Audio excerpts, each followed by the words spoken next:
Chapter 37:21. For you, I've never felt forced. Dmo Xian cupped the young lady's face with both hands. The two of them exchanged glances. His gaze was gentle and loving as he explained dotingly, "You're in trouble, and if I'm not around, how will you be able to recuperate in peace?"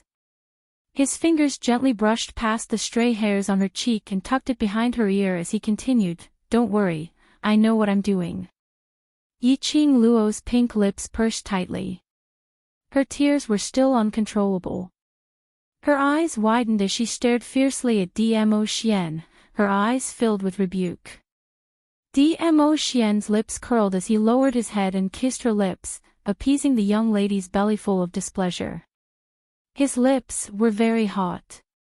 The scorching heat seemed as though it was going to melt her. The familiar scent and sweetness intertwined. Yiqing Luo had no strength to resist, nor was she willing to resist. Dmo Xian's appearance made the entire auction's people and monsters all stop what they were doing. Pairs of gazes converged onto Dmo Xian in unison. Everyone only saw the moment the man appeared. He pulled Yiqing Luo into his arms, while he raised his palm, as though he had just flicked it in the air. Immediately after, everything in the surroundings were restrained by an invisible force. Ghost Girl was restrained. The evil qi which trapped the green dragon was purified. Even White Fang, who had swallowed Shiju, was also forced out of his mouth. What kind of power was this? It was so powerful that he just moved his hand and easily solved the predicament in front of him. The man was treacherous and devilish, like an Asura from hell, holding the power of life and death. Everyone's heart couldn't help but tremble. But what made everyone shocked was, that man who was like an Asura killing god, faced Yiqing Luo. His entire person seemed to be plated with a layer of gentle light. As though in his eyes, there was only Yiqing Luo alone. That deep affection. It was filled with love. But this kind of tenderness and pampering appeared on this man. There was no sense of incompatibility at all. Just like, for someone as bloodthirsty as him, the gentleness when facing Yiqing Luo was perfectly justified. Yiqing Luo. Suddenly, in this treacherous and sweet atmosphere, an icy cold voice broke the atmosphere at this moment. It also called back everyone's will. Even without seeing the owner of the voice, one could feel the coldness in the tone. Hearing this sound, Xiao Yulu, who was lying on the ground with all the bones in her body shattered to the point that she could not get up, suddenly turned her head around. She remembered that when she felt the power of the purple-robed man in front of her had trapped her, she felt a chill run down her spine. He sensed the power of another person. Was it this person? Who could it be? Why were there so many people appearing to save that slut Yiqing Luo? When Xiao Yulu looked over, it was a man with a cold appearance, like an iceberg. His temperament was as cold as ice, and even his eyes were like ice shards. However, he was wearing a long robe that looked like raging flames. The bright red color added a touch of liveliness to the man's expressionless face. Xiao Yulu's pupils shrank. She recognized it. This red-robed man, wasn't he, the person in the private room of the Red Clarity Pavilion? In other words, this person was from the Red Clarity Pavilion. Hearing Zhu Wuxin's cold voice, the young lady who was immersed in the joy of charging with her beloved man, finally regained her senses. Her cheeks instantly flushed red. Chapter 37:22. But her actions were quickly stopped by Dmo Xian. A slightly cold, jealous voice came close to Yiqing Luo's ears. Why is he here? Yiqing Luo's petite body stiffened. He's here to take part in the auction. Before this, I don't know anything. If a certain overlord's vinegar jar was overturned, the consequences were simply too severe. Oh.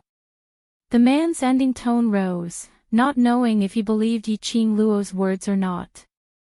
But The man's dangerous tone told Yiqing Luo. This matter was not over yet. Yiqing Luo wanted to cry but no tears came out. Everything about her man was good. It was this sea of vinegar which had a little bit of terror. Don't bother about him first, you're here. Cat and the rest are here too. Yiqing Luo coughed lightly as she immediately changed the topic. Dmo Xian's peripheral vision shot a glance at the expressionless Zhu Wu Axian who was standing not too far away. His thin lips curled slightly as the hand which was encircled around Yiqing Luo's waist suddenly tightened. His tall figure moved slightly, blocking in front of Yiqing Luo, blocking Zhu Wu Axian's vision. Without waiting for Yiqing Luo to speak, his eyes drooped as he whispered into her ear, "They're all here. They're very worried about you." Yiqing Luo's eyes lit up slightly but following that, she revealed a worried expression. "How did you guys come in? Wasn't the auction hall sealed by an array formation? No one should be able to enter and no one should be able to leave. Everyone is already in this array. If we can't get out, wouldn't we be trapped here? You don't believe me." Dmo Xian's slender fingers pinched her nose as he gently pinched it, his eyes filled with adoration. Yiqing Luo pursed her lips. "I'm very satisfied that you're able to stay by my side and let me see you. I'm worried about your body. Since I'm here, naturally I won't let you worry." His hand slid to her cheek as he gently pinched it. "Don't think that I'm so weak." Yiqing Luo looked at him fixedly as the tears which she had finally stopped started flowing again. She bit her lower lip hard. Her arms hugged his waist tightly as she buried her head in his arms. "All right, I believe you. So, for the sake of me who is so worried about you, I absolutely cannot let myself get hurt." Dmo Xian's thin lips curled up slightly as he raised his hand and stroked her hair, comforting her in a warm voice. Chu Wuxin looked expressionlessly at the scene before him. He watched as the girl threw herself into the man's arms. A sweet smile appeared on the girl's face. Looking at the young girl's face, it was filled with happiness. His heart felt as if it was being pierced by countless needles. Yiqing Luo had obviously heard his voice. She would shyly look up at him from the man's arms. Clearly, there was already a shadow of him in her eyes. However, in the next instant, without any hesitation, she threw herself back into the man's arms. That decisiveness, that clear cut. It seemed to be telling him in this way. In this life, the only person she would choose was that man, the man named Dmo Xian. That man who even when Yiqing Luo was in a coma, was still lingering in her mouth, calling out incessantly. She knew. Just now, when Dmo Xian struck out, he also appeared to save her. Disregarding the agreement with the secluded palace, just because he wasn't willing to see her get hurt. But in the end, he was still a step too late. Just like how he had promised her in the future. But after she grew up, he appeared in front of her a step too late. Chapter 37-23. It was destined that he was one step later than Dmo Xian. Zhu Wu Axian slowly shut his icy cold eyes. A sorrowful emotion started to spread around him.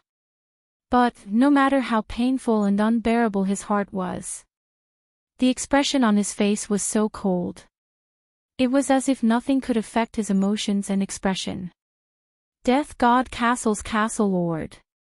When Yu Ji saw Zhu Wu Axian, his expression changed slightly. "You. Why are you here?" He seemed to have thought of something as he speedily looked towards Yiqing Luo's direction. "You." Zhu Wu Axian suddenly opened his eyes. His sinister gaze was as cold as frost. It swept past Yu Ji faintly, like December's ice, brushed past Yu Ji's body. Yu Ji shuddered as the remaining words were stuck in his throat. Yu Han's eyes were slightly red as green veins popped out on her forehead. "Death God Castle's Castle Lord. Although revered and you are no longer working together, but now that you've appeared here and disrupted Revered's plans, as a former comrade, isn't it a little inexcusable? Yuhan's questioning didn't get any response from Zhu Wuaxian. Yuhan looked at Yu Ji, who was being held in mid-air, struggling less and less as she continued anxiously. Previously you've already spoiled Revered's plans. If you continue to interfere in this matter, then don't blame Revered for not taking into consideration the relationship between the both of you. But no matter what Yuhan said, Zhu Wuaxian didn't even give her a glance. But this noise made Yiqing Luo notice it. She heard Yuhan's words and looked at Zhu Wuaxian as her slender brows creased slightly. Zhu Wuaxian had really broken off the collaboration with the mastermind of Nether Palace. Previously she had intentionally mentioned to him to give up on the collaboration with Nether Palace. At that time, didn't he have that intention? Zhu Wuaxian had many things he wanted to do. He needed something from Nether Palace to achieve his own motive. So Yiqing Luo didn't insist. But now, Zhu Wuaxian had really broken off the collaboration with Nether Palace. Then had his motive been achieved? Death God Castle's Castle Lord. Yuhan wanted to continue saying something. But she was interrupted by a sweet voice. The person is in Xian's hands. What are you talking about with Zhu Wuaxian? Yuhan was stunned as she looked at Yiqing Luo. Yiqing Luo nestled in Dmo Xian's arms as her lips curled up slightly as she gave a faint smile. This matter has nothing to do with Zhu Wuaxian. Even if you talk till your mouth breaks, it's of no use. Yuhan's face was ashen. Release you knew. Wouldn't it be very embarrassing for Xian to release him just because you said so? Yiqing Luo raised her brows as her eyes curved into a crescent smile. Moreover, why should I let go of the prey that I've already gotten my hands on? Yiqing Luo's voice paused. Suddenly, the smile on his face became extremely cold. Even the voice that came out of his mouth was so cold that it made people shiver. She restrained my friends, threatened me, and tried to devour my battle pets. Do you think I would let her go? Yuhan's face instantly turned pale. His body was on the verge of collapsing. Whereas when Yu heard Yiqing Luo's words, her struggles became even more intense. But Yiqing Luo started to display her face-changing skills again. Her pink lips curled up, and a brilliant smile bloomed on her face. Her voice also became gentler by a few notches. If you really want to save this beloved woman of yours, then I can. Be merciful and spare her life. She brushed away the stray hair on her cheeks as she laughed lightly. Release the auction's array, and let us leave this array safely. Chapter 37-24. Impossible. Yu Ji shouted sternly. Yuhan clenched her fists tightly as her scarlet eyes stared at him. I can't let anything happen to Yu. Whether she dies or not has nothing to do with me. Yu Ji's expression was cold. Moreover, I don't want to die. He shot a cold glance at Yu's direction as he said word by word, don't forget what punishment we will receive if we fail this mission. Yuhan's face suddenly turned pale. Yu Ji continued, I have no opinion if you want to die with her, but don't think of sacrificing me to fulfill your love. Yu Ji's words ended and his expression instantly turned vicious. He waved his hand as he shouted sternly, go. Sweep those trash with the fastest speed. After the black-robed men received the order, they started to surge towards the various powerhouses cultivators in the auction. Boom! Profound energy that could topple mountains and overturn the seas suddenly surged. Various powerhouses cultivators thought that they were saved. But in the next instance, they were devoured by those black-robed men. Yu Ji. Yuhan's eyes were scarlet red as she held on to Yu Ji's wrist. Yu Ji laughed coldly as he shook off Yuhan's hand. If you want to die, then go ahead and die. He absolutely had to survive. Ah ah ah, suddenly, a painful shriek was heard. Yuhan's pupils constricted. He swiftly looked towards the direction where the sound came from. He saw that Yu, who was originally restrained in mid-air by an invisible force, her neck had been replaced by a pale white finger. Yu cried out in pain. But very quickly, all her voice was strangled in her throat. Yu. Yuhan's eyes widened as she looked at Yu, whose face was filled with pain as she screamed. Ugh!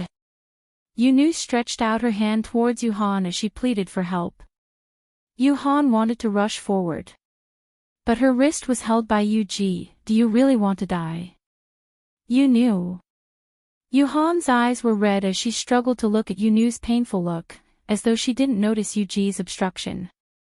Since you've already made your choice, then, this woman, shall be our appetizer. Yiqing Luo smiled lightly as she looked at Yuhan. The corners of her lips curled up slightly.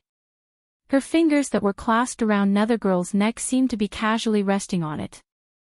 She then lowered her voice and said in a mocking tone, "Your hearts are all black. Both of you are black. Why do you still need to talk about love? You're lying." Yu spat out a few words with difficulty. He loves me, he will definitely save me. Yiqing Luo raised her brows, really? But why do I feel that he loves himself more than you? The expression on Ghost Girl's face became increasingly twisted and sinister. She hated Yiqing Luo's light and indifferent expression. Wasn't it because he had the protection of the Overlord? Didn't he just think that he had the so-called love? Ha! Who doesn't have love? Her Yuhan would never give up on her. Yu roared in her heart in a heart-rending manner. However, a certain part of his heart was filled with fear and unease, and it trembled intensely. She didn't know what she was panicking about. Or perhaps she had already guessed something but wasn't willing to admit it. Yiqing Luo sneered as she looked at Yuhan with a smile. On the account that you're in so much pain, I'll give you a chance to choose. The deal that I've mentioned, are you going to agree, or not? Yuhan's scarlet eyes widened as the features on her face distorted. Chapter 37:25. She hadn't even finished her clamorous words. Suddenly, Yuhan's wrist, which was held tightly, loosened. She heard Yuji's impatient voice, "If you want to prove your love, then accompany her to die." At that moment, Yuhan became quiet. Yiqing Luo laughed softly as she looked at Yunu's twisted face and smiled. "See, it's not that I don't want to give you a chance to prove your love, but what a pity." Yunu's pupils dilated slowly. Her throat suddenly tightened. As though all her breathing was blocked in her throat. She didn't even have time to struggle. Following that, she felt a shapeless flow of air gushing into her internal organs. As though a sharp blade was cutting everything in her body. She struggled and twisted in pain. But there was no way to reduce the pain in her body. She moaned and even wanted to tear her skin apart, to expel the tearing pain in her body. Suddenly, her throat seemed to be pulled by some gas. She cried out in pain, "Oh!" She was in pain, venting. Her mouth kept on screaming Yuhan's name. Not knowing when, Yiqing Luo had let go of her. She floated in mid-air, screaming and struggling in pain. She couldn't take it. Her body wriggled as she looked at Yuhan. "Save me. Yuhan, save me." But that man who kept saying that he loved her. However, when his eyes met hers, he slowly moved his head away. Yuhan didn't move. He had no intention to save her. Yuji didn't hold him back at all. It was him who had already given up on her. Yunu's screams gradually stopped. In her mind, the words which Yiqing Luo said to her ears inexplicably rang, "Your hearts are all black. Why do you need to talk about love? That's right. All black. They were all selfish. The so-called talk about love, the so-called pledge of eternal love. Totally not suitable for people like them. So painful. So painful. Yu couldn't tell if it was Yuhan's giving up which made her heart ache, or the flow of air in her internal organs which made her feel pain. Just as the pain was eroding her, causing her to lose focus. Suddenly, Ghost Girl felt her floating body being pulled into a warm embrace. That warmth seemed to ease the torturous pain in her body. Yu's heart tightened. Joy spread from the bottom of his heart. Yuhan, she knew it, Yuhan would never give up on her so easily. However, the moment she slowly lifted her gaze, his gaze landed on the figure. Her joyful expression froze on her face. It's you, Yu spoke in a hoarse voice that was filled with surprise. The man who was holding her was dressed in a loose black robe that covered his entire body. Only from Yu's angle could she see the man's face under the black robe. In particular, she could clearly see the man's red eyes. The man frowned, his black robe fluttering in the wind. It was as if he was suffering from some great pain. The dark maiden stared blankly at the man. He also saw it clearly, when the man was hugging her, he had to endure the corrosion of the surrounding barrier. That was the enchantment which Yiqing Luo had set up. She wanted the people from the secluded palace, wanted the various powerhouses cultivators to watch her die in agony. He actually disregarded the corrosion of the enchantment and charged right in front of her. I'm sorry, I wasn't able to save you. The man's voice was filled with guilt as the hand which was hugging Yu tightened. Yu trembled. It was the pain in her body. Chapter 37-26. You're so silly. Yu grinned as she laughed softly. The moment she laughed, a big mouthful of blood gushed out from her mouth. It was accompanied by a painful cough. But she was still laughing. She raised her hand and placed it on the man's face. But, before her hand could reach the man, her body convulsed violently. The light in her eyes was extinguished bit by bit. The hand that was raised also drooped down weakly. A teardrop rolled down from the corner of her eye. No one knew if this teardrop was complaining about her lack of understanding of people. Or was it the guilt towards the man? Once Yu died, the surrounding enchantment was removed. The man carried the person in his arms, as he slowly landed on the ground. His eyes were looking at the person in his arms, whose eyes were shut. On the surface, it was calm. But his inner heart was already in turmoil. Yuhan pounced over, as she stared fiercely at this man who suddenly appeared, as she shouted sternly, "Hand Yu's corpse to me." Yuming ignored her. Yuhan pounced forward, as she stretched out her hand to snatch Yu. Before she could get close, Yuming kicked her chest, scram. Yuhan was not prepared, as she was kicked to the ground. He flipped over like a carp and stood up. Netherworld. Yu is my woman. The person she loves is me. I believe, even if she dies, she wants to die in my arms. Yuhan. Yuming slowly raised his head. Under the black robe, that pair of scarlet eyes gave off a shocking cold glint. The person who has the least right to say this is you. His voice was icy cold, filled with viciousness. Obviously, you could save her, but for your own life, you gave up on her. Such a selfish person, what right do you have to touch her? Yuhan was stunned by Yuming's eyes. But looking at Yu in Yuming's arms, her heart felt especially upset. Yuhan naturally liked Yu. So many years of feelings, it couldn't be faked. But between love and his own life, he chose himself. Yiqing Luo's conditions, he couldn't possibly agree to it. Even if Yu didn't stop him, he couldn't possibly agree to it. In Nirvana realm, their ghost hands 5 you had failed time and time again. If they failed this mission again, the Venerable would definitely take their lives. And he would use the cruelest way to punish their incompetence. TSK. Aw Xian, I'm right, aren't I? Your heart is black, and so is your love life. A clear and melodious voice rang out lightly. That laughter was filled with ridicule and ridicule. Yuhan's face instantly turned ashen, and a sinister black aura appeared between her brows. Following the girl's voice, Yuming slowly looked over.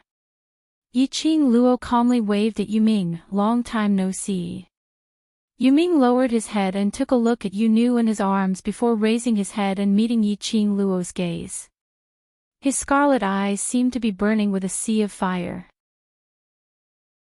Seeing this, Yuhan's eyes flashed. Yuming, now is not the time to be calculative. You're also a member of the secluded palace and your most beloved secluded maiden had died in Yiqing Luo's hands. Even if it's to avenge Yunu, you should help. The Netherworld did not speak. I know you have the Netherworld mirror. You just need to use the Netherworld mirror to control the Venerable Sovereign. We'll take care of the rest. Yuhan added. He bumped Yuji again. Yuji's face darkened, but he thought about their mission and the nether mirror in Yuming's hand. Chapter 37-27. As Yuji spoke, he sized up Yuming's expression. Ghost Maiden's pain was caused by Yiqing Luo. You love Ghost Maiden so deeply, you will definitely avenge her, right? Yuji and Yuhan had been persuading him for a long time. Yuming, who had been silent like a stone statue, finally moved. He carried Ghost Maiden's corpse as he slowly moved a few steps. He faced Yuji and Yuhan's direction. His face was expressionless, his eyes indifferent. You're right, I should avenge Ghost Maiden. His voice was very soft, so soft that if one didn't listen carefully, they wouldn't be able to hear what he said. Yuji and Yuhan's eyes lit up instantly.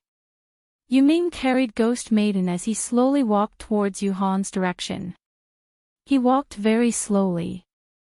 As he walked, he lowered his eyes to look at the person in his arms, that blood on the corner of her mouth, that painful expression even in death.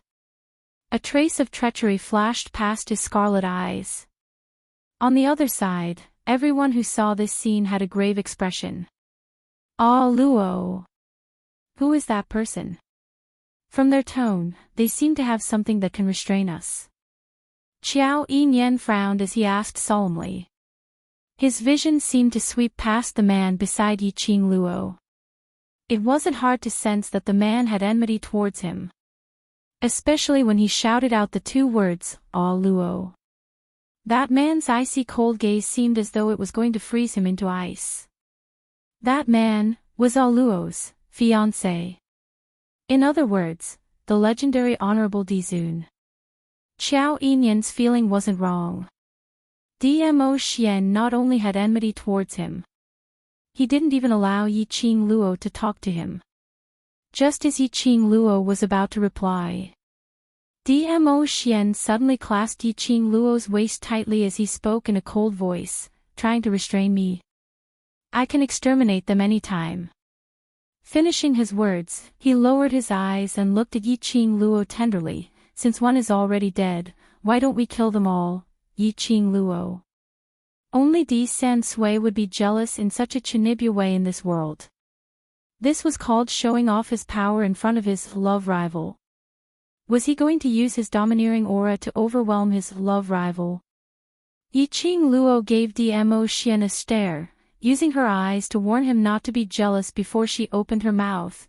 Yuming is not someone who can't see things clearly. Furthermore, the underworld mirror which Yuhan mentioned is in my hands.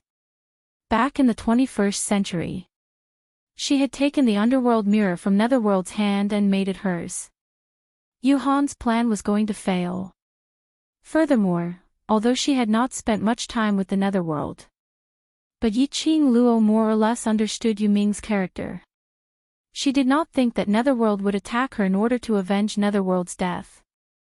Yiqing Luo shot a glance at Yuming, who was walking towards the cold, and retracted her line of sight. She pulled away Dmo Xian's long body, which was deliberately blocking in front of her, and looked behind Xiao Yinyan, at the unconscious Pei Xing. How is Ah Xing? Ever since Pei Xing's eruption had sent Pharaoh He flying, Qin Wentian's expression had changed. Pei Xing fainted. Fortunately, Xiao Yinyan reacted quickly and dragged Pei Xing to a safe place in time. Otherwise, Pei Xing would definitely have become the target of those dead puppets. Xiao Yinyan shook his head. He's not awake yet. Perhaps the sudden eruption of energy had exceeded the limits of his body, and his body is unable to take it. Yiqing Luo didn't feel that it was because it had exceeded the limits of his body. Earlier Pei Xing's eruption. She also sensed it. On the contrary, she felt. Chapter 37-28. Yiqing Luo expressed that they were still considered lucky. Dmo Xian rushed over in time. The pressing crisis had all been resolved. Pei Xing had profited from the misfortune and had the opportunity to advance. Azure Dragon and Shiju were fine. Now, they only needed to think of a way to break the auction's array, to let more people leave the auction, to stop the Palace of Darkness's plot. Yuhan looked at Yuming, who was nearing, as her eyes were filled with disdain. But the expression and tone on her face was filled with a trace of flattery and comfort. Yuming, pass Yunu's corpse to me first.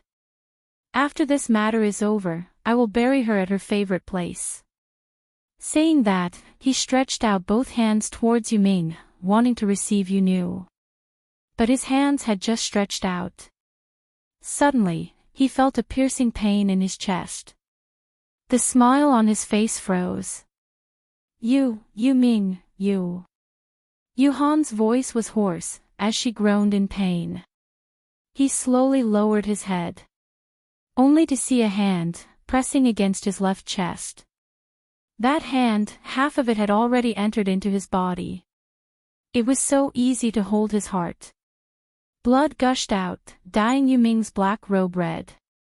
Yuming, what are you doing? Yuji also reacted, as he berated sternly.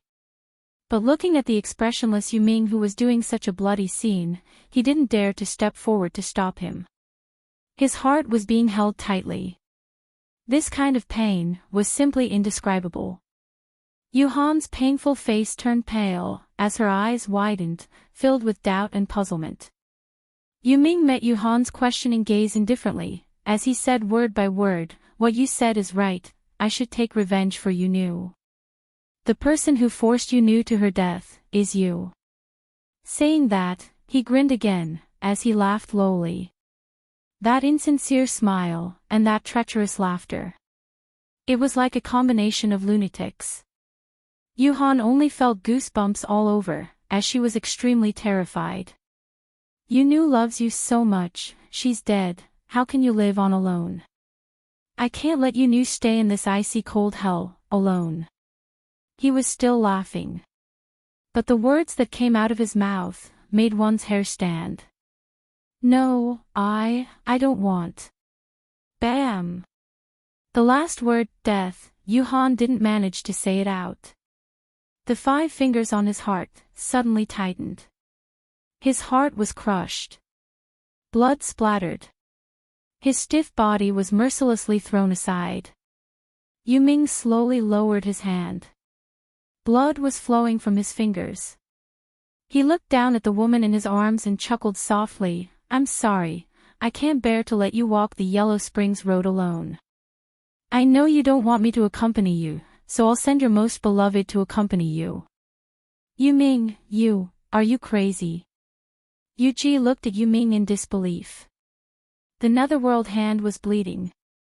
His expressionless face made it seem as if he was not the one who had crushed Yuhan's heart.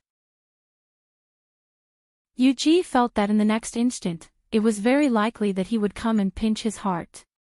When Yuming raised his head and stared straight at him, Yuming's eyes were fixed on him. Yuji subconsciously took a few steps back. Didn't you want to avenge Yunu? Yunu was killed by Yiqing Luo. Yunu's death was so painful, and it's all because of Yiqing Luo. Yuji's eyes were filled with panic as he hurriedly opened his mouth. However, Yuming continued to stare at him. His gaze was as if he was looking at a dead thing. In the 5 underworlds, it was undeniable that Yuming's ability was the strongest. But it was because Yuming's eyes were different from ordinary people, and his innate talent was the strongest. Chapter 37-29. They and Yuming hadn't met each other for so many years. Yuji felt that he had matured a lot. But when facing Yuming, he still had an instinctive fear in his heart. I'm taking revenge for her. Yuming looked straight at Yuji as his voice was calm. Yuji took another step back. Are you mistaken about the target of your revenge? Yuming laughed. Yiqing Luo is someone who keeps her promises. Earlier, if you had agreed to her request, Yunu wouldn't have died. You're insane. When Yuji heard Yuming's explanation, he was so infuriated that his face turned pale and instantly turned steely green. If we let them go, the Overlord will not let us off. In the end, we still have to die. So, you'd better go and die. Yuming totally didn't listen to Yuji's explanation. As though he had lost Yunu, he had lost the intention to live. Anyway, the 3 of you have always been together. On the road to the Netherworld, walk together. Yuji stared at Yuming, knowing that Yuming's current situation could be said to be beyond cure. His eyes sunk and his figure suddenly leapt towards the direction of the black-robed man, hiding his figure in the crowd. Immediately after, he commanded sternly, "Speed up, you must complete the mission." The black-robed man let out a beast-like howl as he roared and charged towards those various powerhouses cultivators. Yuming only sneered as he looked towards the direction of Yuji and those black-robed men, his lips curled into a sinister smile. Immediately after, he turned around and carried Yunu towards Yiqing Luo. Along the way, the blood on his fingers dripped all the way. He looked even more like a lunatic than old Lai. Qiao Yinyan, executive elder, and the others subconsciously tensed up their emotions as they stared at him vigilantly. Until Yuming's footsteps stopped 5 steps away from Yiqing Luo. Compared to the tensed emotions of the people around him, Yiqing Luo's expression looked much more relaxed and calm. Yuming stared at Yiqing Luo for some time as he frowned. You seem certain that I won't stand on their side. Indeed. Yiqing Luo didn't deny it. You're not an idiot. Moreover, you understand their temperament better than anyone else. Netherworld pursed his lips, and a ripple appeared in his calm eyes. But I actually hate you in my heart. I know. Yiqing Luo smiled, but I don't mind. After all, she was the one who killed the ghost girl. Regardless of the reason, he, who loved Nethergirl, definitely wanted to avenge her. Yuming's eyes became dark and gloomy, and his face became slightly hazy. I really want to kill you. Yiqing Luo scoffed, saying such words to me in front of my man. Do you really want to go down and accompany your beloved woman? Yuming took a look at Dmo Xian and kept his mouth shut with a black face. Towards Yuming's hatred, Yiqing Luo expressed her understanding. She was also certain that Netherworld would absolutely not make a move against her for now. Rather than hating her, the Netherworld should hate the Palace of Darkness and that so-called Venerable Moor. Yiqing Luo's brows rose. You intend to hug her corpse and fight with your life on the line against the secluded palace. Take out the nether mirror, Yuming said calmly. Yiqing Luo laughed. The nether mirror is mine now. Are you trying to snatch it back? Borrow, use. Yuming's words seemed to be squeezed out from the gaps of his teeth. Yiqing Luo was satisfied as she threw the nether mirror to Yuming. She had already signed the blood pact with the nether mirror. so she wasn't worried that Yuming had a way to snatch the nether mirror back. Chapter 37:30. But he totally didn't bother about it. Yiqing Luo clicked her tongue. As expected, he couldn't be bothered to care for something that didn't belong to him. That bloodied hand was afraid of dirtying Ghost Maiden, so he didn't even dare to touch her. When he held on to the underworld mirror, he couldn't care less. Ha, men! Yiqing Luo ridiculed in her heart. But her eyes were fixated on Yuming's actions. There were many functions of the underworld mirror that she didn't understand. It was not practical to ask Yuming about it. She could only rely on herself to explore and learn secretly. Yuming held the underworld mirror and stared at Ghost Maiden for a long time, as though he wanted to imprint Ghost Maiden's face firmly in his mind. After a moment of silence, his fingers suddenly clenched the underworld mirror tightly as he shut his eyes tightly. The underworld mirror was aimed at Ghost Maiden. A white light flashed. Ghost Maiden's figure disappeared into Yuming's arms. Yuming held the underworld mirror tightly as he stared at the smooth mirror. His brows were filled with pain and struggle. He slowly raised his head and looked at Yiqing Luo. Before the battle ends, can you leave the underworld mirror with me? Although she didn't see clearly what Yuming did, but she could roughly guess. Yuming borrowed the power of the underworld mirror to temporarily preserve Ghost Maiden's corpse. Yiqing Luo didn't understand and couldn't understand why Yuming was so dead set on Yunu. But as a woman who was addicted to dating the Overlord, she understood Yuming very well. Alright, but this counts as you owe me a favor, so you can only use the array entrance to open the auction to repay this favor. Yiqing Luo agreed straightforwardly. Yuming took a look at her and shifted his gaze away, not replying to her. Apparently, he didn't want to bother with her. Yiqing Luo didn't pursue for an answer. Anyway, if Yuming couldn't do it, he would always owe her a favor. Qiao Yinyan stared at Yuming and sized him up for a long time before asking in a low voice, "Can this person be trusted?" He could tell that the relationship between Yuming and the secluded palace wasn't ordinary. Yiqing Luo nodded. Temporarily we can trust him, but we still have to be careful. Elder A was slightly worried. Since we can't be sure of his safety, why help him? What if he attacks us while we're not paying attention? Not for the time being.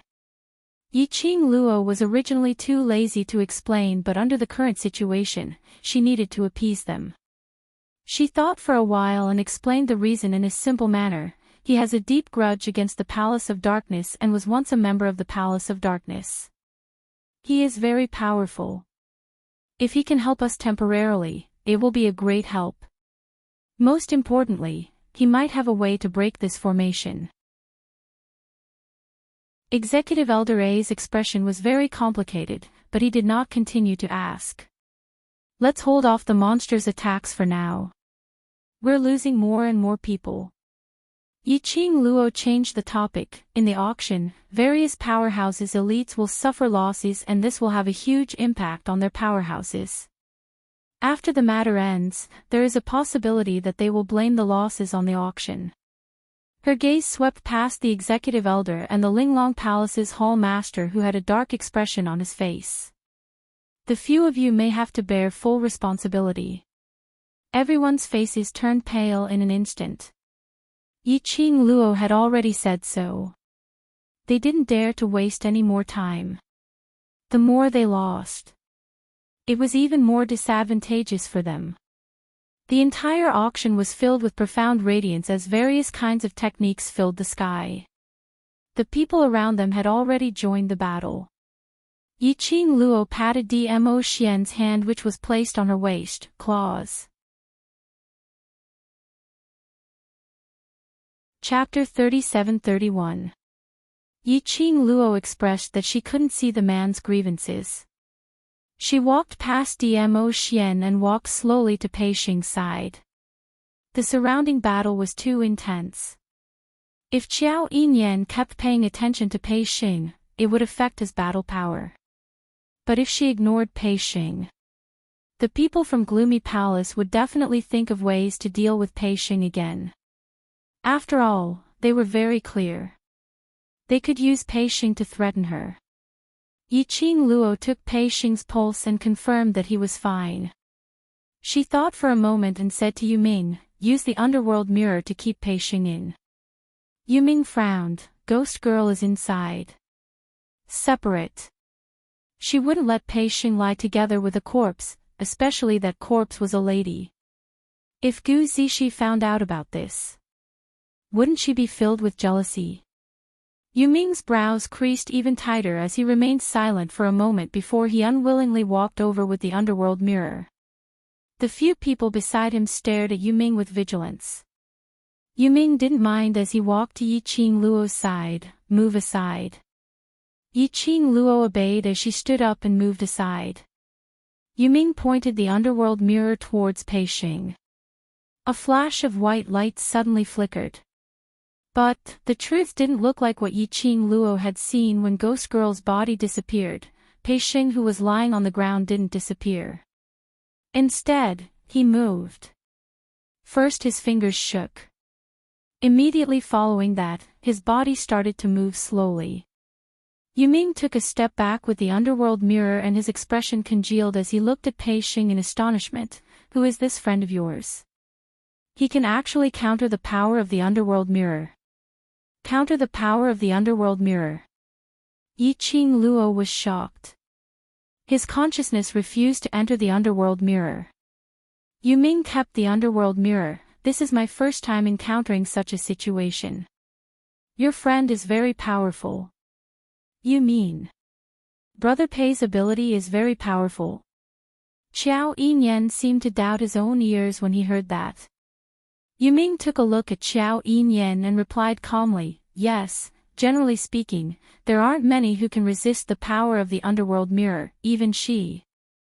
Yuming pointed at Yiqing Luo and continued, "I'm afraid she can't resist the power of the underworld mirror."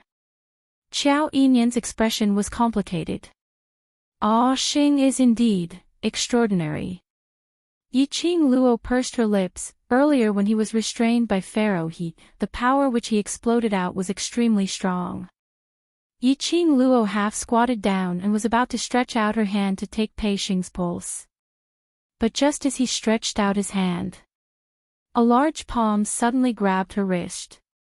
That palm was extremely powerful. Yiqing Luo's wrist was in pain. In the next instant, Pei Xing's body suddenly straightened. His eyes were tightly shut as he faced Yiqing Luo, emitting a kind of powerful aura which was about to erupt like a volcano. Yiqing Luo frowned and was about to open her mouth. The man who was facing him suddenly opened his eyes. It was a pair of golden eyes. That's right, gold. Although it was not pure gold, there was also a hint of dark gold.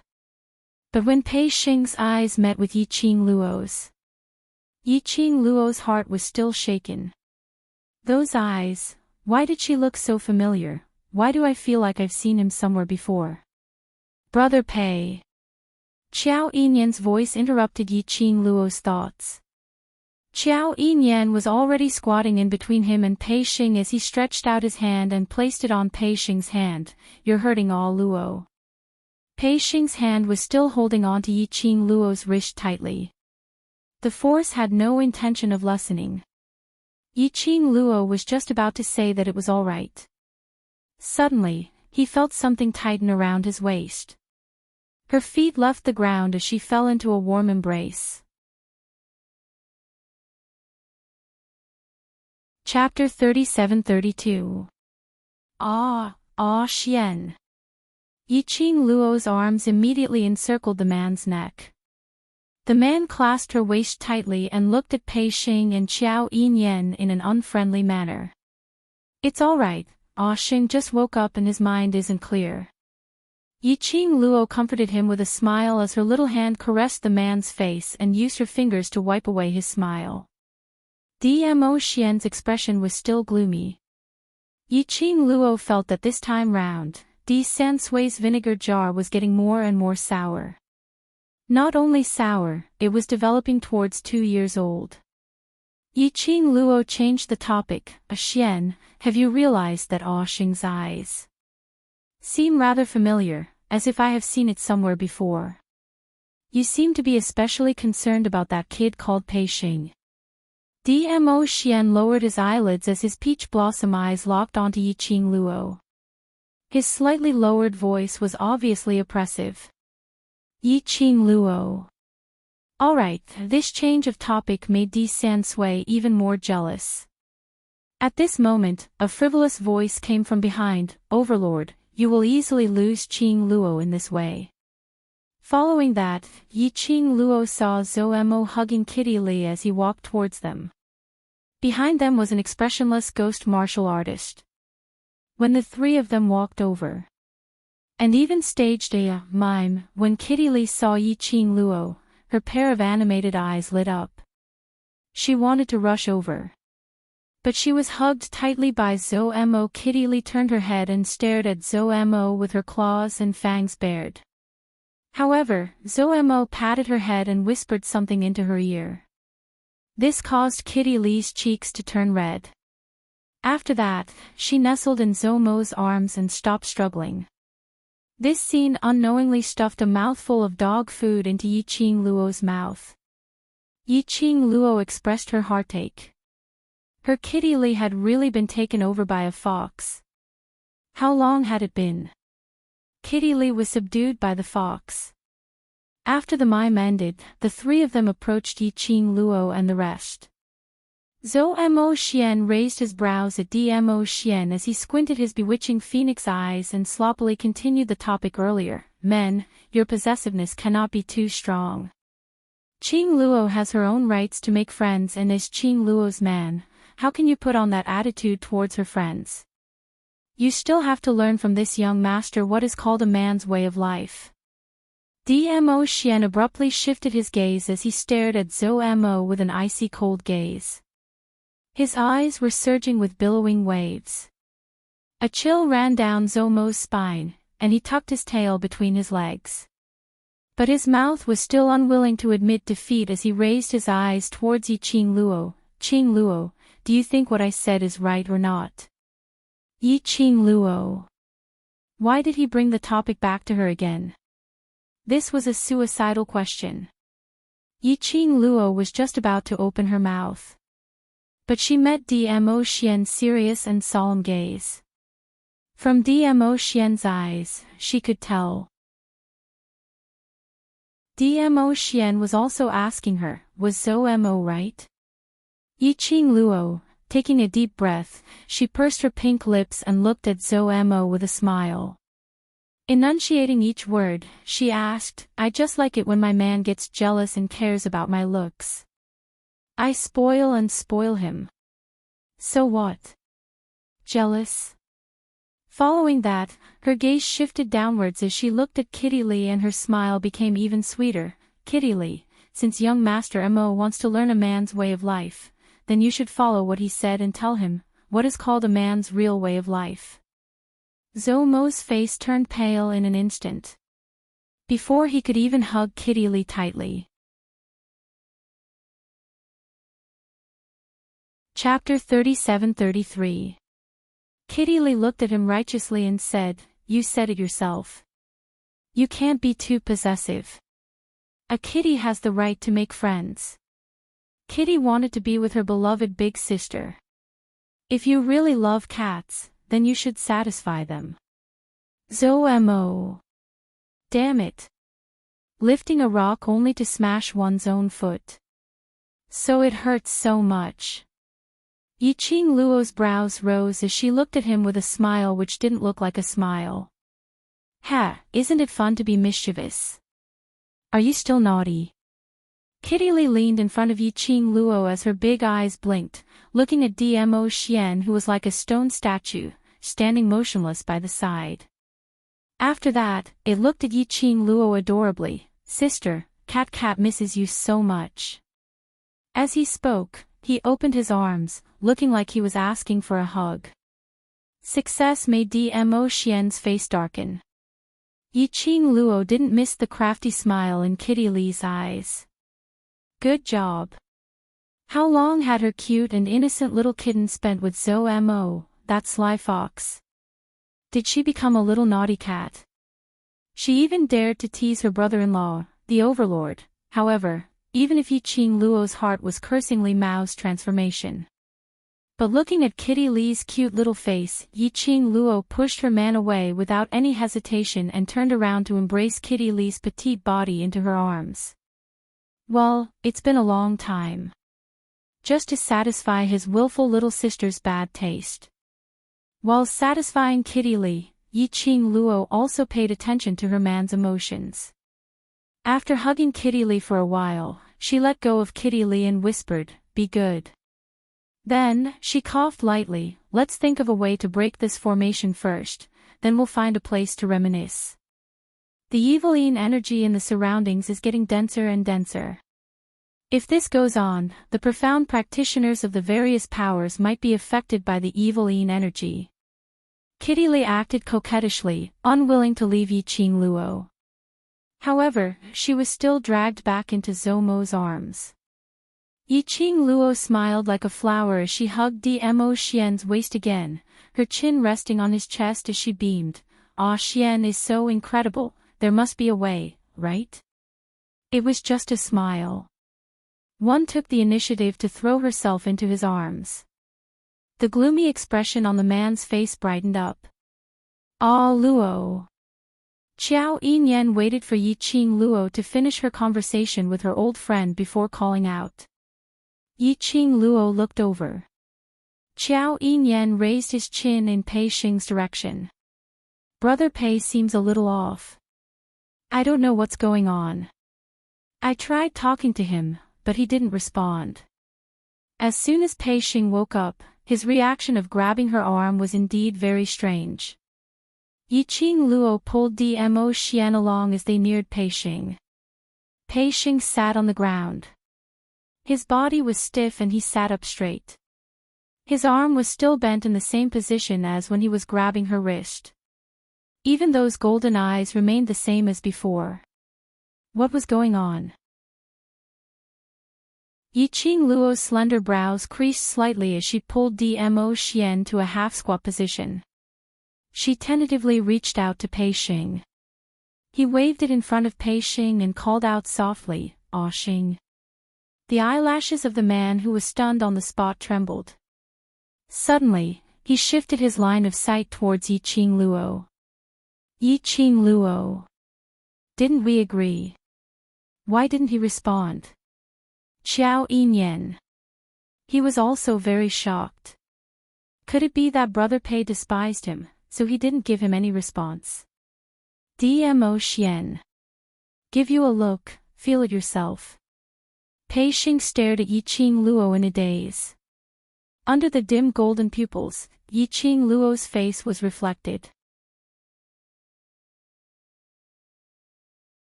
Chapter 37-34. Yiqing Luo didn't know what kind of expression she should use to express her inner *ck feelings at this moment. "Brother Pei, it's easy for people to misunderstand you. Think about your little sister Zixi."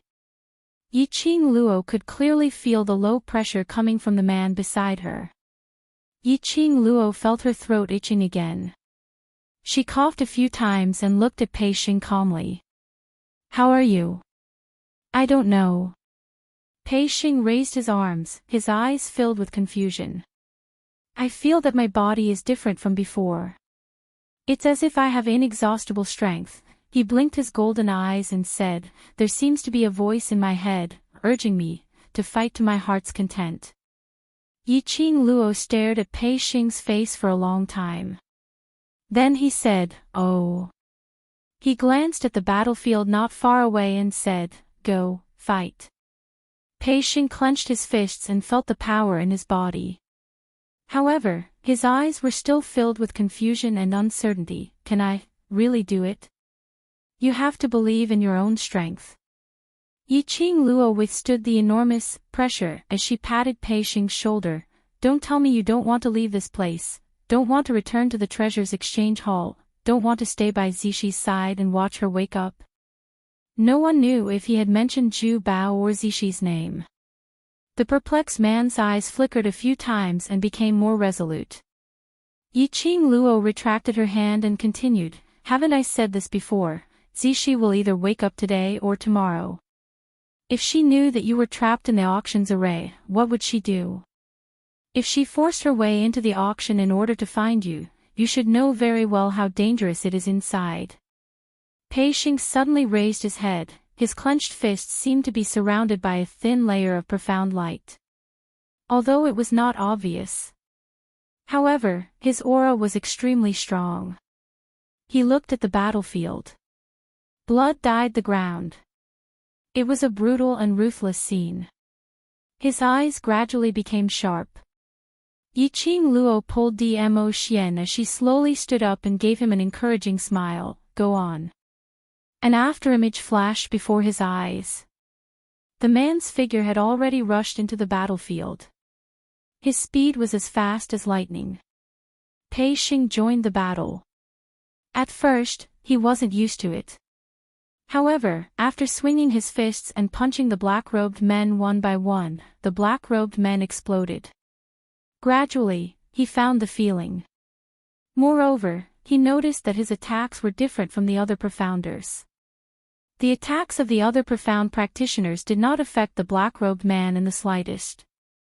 At most, he could only hinder the other party's movements. However, his attack and the profound strength that he released.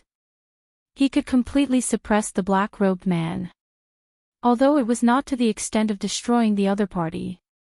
It could also make the black-robed man lose the ability to fight.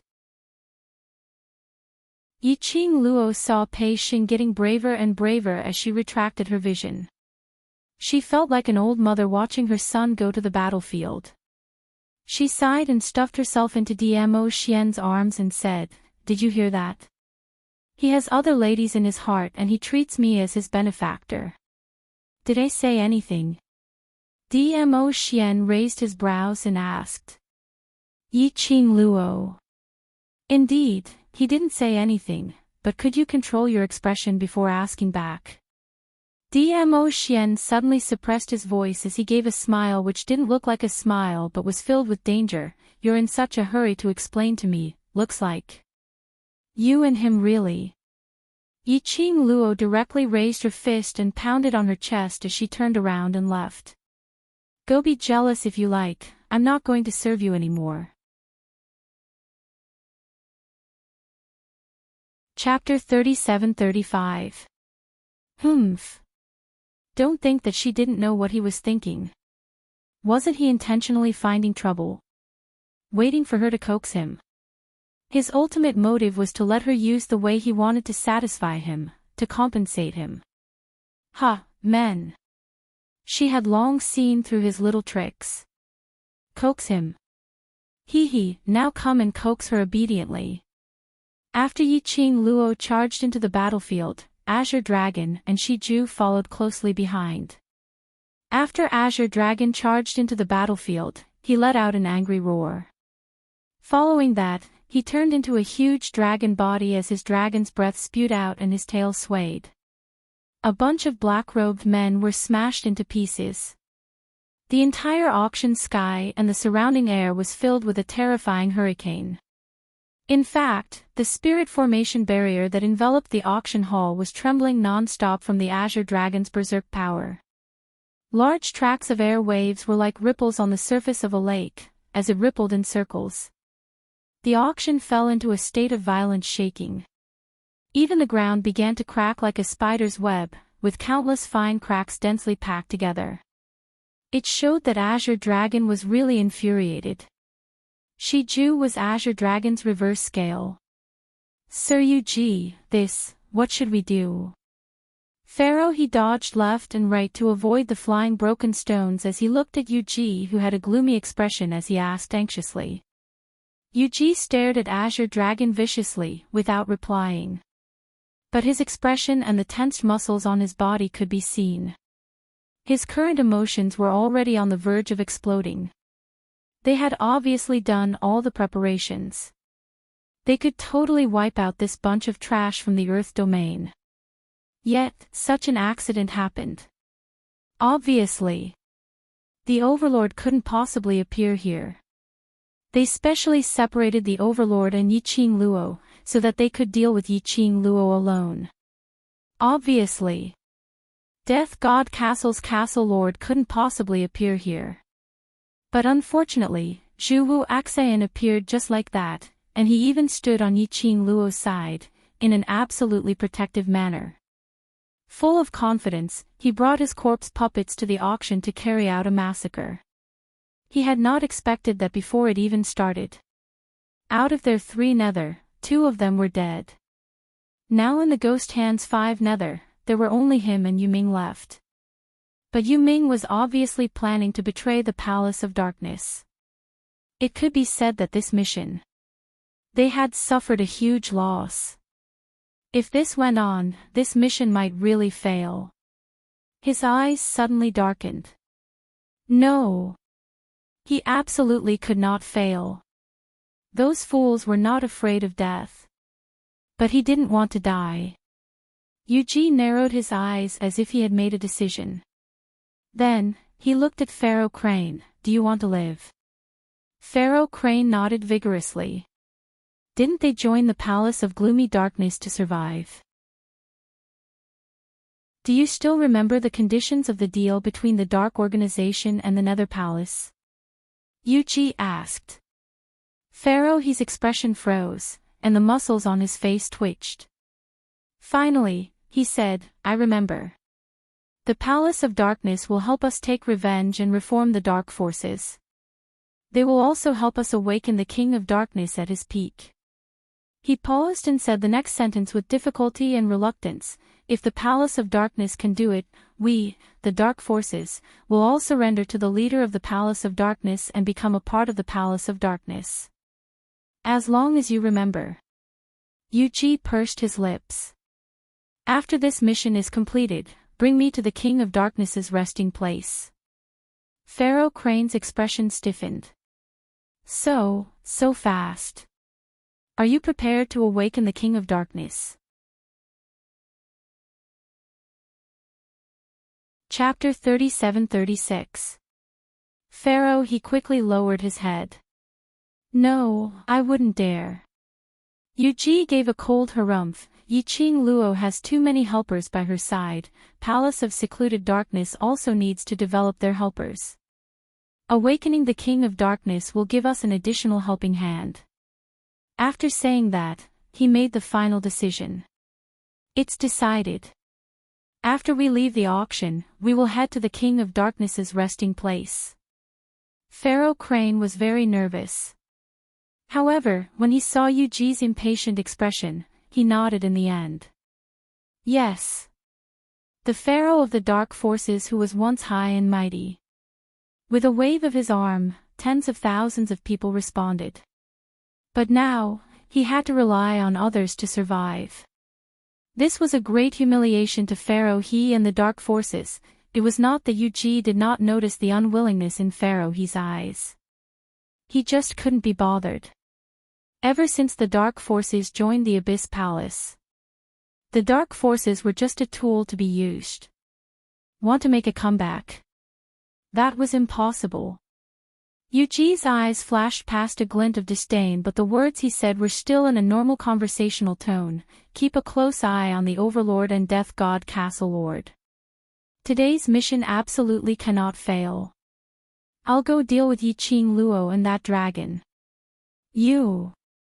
Pharaoh Crane widened his eyes. Yiqing Luo and that dragon were hard to deal with. However, Dizun and Death God Castle's Castle Master were even more difficult to deal with. How could he keep an eye on her? However, Pharaoh he was not allowed to refuse. Yuji had already leaped up and charged in the direction of Azure Dragon. A dense evil aura emanated from his body. Yiqing Luo shot a glance at Yuji as her lips curled up, sneering as she flicked her fingers. The gourd flame fan that was originally aimed at the black-robed man suddenly closed. Shortly after, a mysterious light surrounded the glowing flame fan. The profound energy that soared to the sky was like a sharp blade, as it shot straight towards Yuji's face. When the evil yin chi collided with the bright red light, the air vibrated. The dark force collided. A huge burst of sparks exploded. Immediately after, a huge leopard's claw slammed down on his head. Yuji immediately dodged to the side. He was hit in the chest by the remaining power of the Xian light. He grunted and took 2 steps back. He clutched his chest as his sinister eyes, which were suffused with black qi, stared deadly at Yiqing Luo. Yiqing Luo raised her eyebrows in ridicule. Her long and narrow eyes seemed to be wrapped in frost, finally willing to make a move. I thought you were going to continue to be a coward. Yiqing Luo, you will regret saying this.